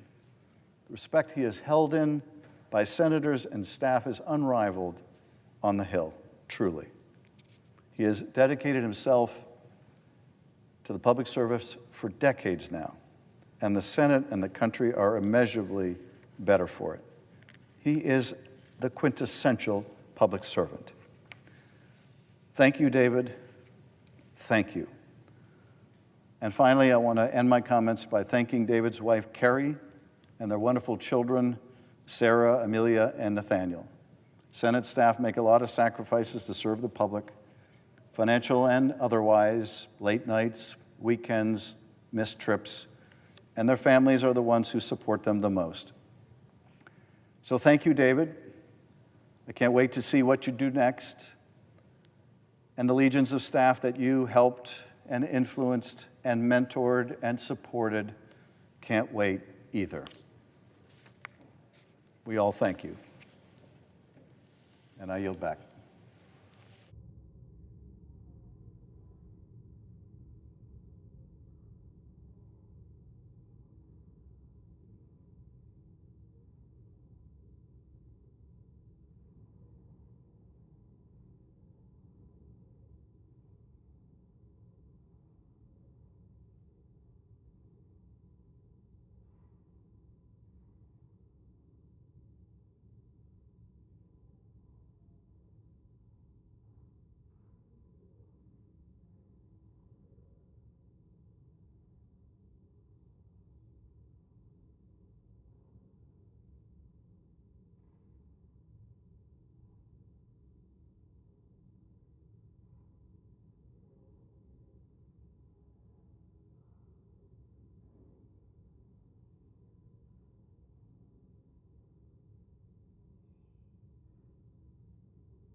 Majority Leader. President, I ask unanimous consent that the Senate proceed to executive session to consider the following nominations in block. Calendar number 877, and all nominations on the Secretary's desk in the Marine Corps, and that the nominations be confirmed in block, the motion to reconsider be considered made and laid upon the table with no intervening action or debate, that no further motions be in order of the nomination, that the President be immediately notified of the Senate's action. Without objection. Mr. President, I ask unanimous consent that the Senate resume legislative session, be in a period of morning business with senators permitted to speak therein for up to 10 minutes each. Without objection. And I ask unanimous consent that notwithstanding Rule 22 at 11:30 a.m. on Friday, the Senate resume legislative session and proceed to the consideration of H.R. 5334. Further, that the only amendments in order be the following to be offered by the sponsor or their designee, and with 2 minutes of debate equally divided prior to each vote and up to 5 minutes under the control of Senator Graham prior to the vote on passage. Graham Blumenthal, number 6711, Graham, number 6712, and Paul, number 6715. Further, that upon the use or yielding back of that time, the Senate vote in relation to the Paul Amendment, if offered, and upon disposition of the Paul Amendment, the Graham Blumenthal Amendment as amended, if amended, be agreed to. The bill as amended be read a third time, and the Senate vote on passage of the bill as amended with 60 affirmative votes required for passage. Finally, if passed, the Graham Amendment to the title 6712 be agreed to, the title as amended be agreed to, and the motion to reconsider be considered made and laid upon the table with no intervening action or debate. Further, following disposition of H.R. 5334, the Senate resume executive session and vote on confirmation of the nominations in block. Finally, the cloture motion with respect to amendment number 6732 to H.R. 6500 ripen following disposition of the nominations in block. Without objection, so ordered. Mr. President, I ask unanimous consent that the Senate now proceed in block consideration of the following resolutions which are at the desk. H-Res 836, H-Res 837, H-Res 838, H-Res 839, I'm sorry, these are all S-Reses. S-Res 836, S-Res 837, S-Res 838, S-Res 839, S-Res 840. Is there objection to proceeding with the measures on block? Without objection, the Senate will proceed to the measures on block. Mr. President, I ask unanimous consent that the resolutions be agreed to, the preambles be agreed to, and that the motion to reconsider be considered made and laid upon the table all in block. Without objection. Mr. President, I ask unanimous consent that when the Senate completes its business today, it stand adjourned until 10 a.m. on Friday, August the 7th, that following the prayer and pledge, the journal proceedings be approved today, at the morning hour be deemed expired, the time for the two leaders be reserved for the use later in the day, morning business be closed, and notwithstanding Rule 22, the Senate proceed to executive session to resume consideration of the nominations in block pursuant to S-Res 817 post-cloture. Further, notwithstanding Rule 22 at 11:30 a.m., the Senate proceed to legislative session and execute the order in relation to H.R. 5334. Finally, if any nominations are confirmed during Friday's session of the Senate, the motions to reconsider be considered made and laid upon the table, and the President be immediately notified of the Senate's action. Without objection, so ordered. Mr. President, if there is no further business to come before the Senate, I ask that it stand adjourned under the previous order. The Senate stands adjourned until 10 a.m. tomorrow.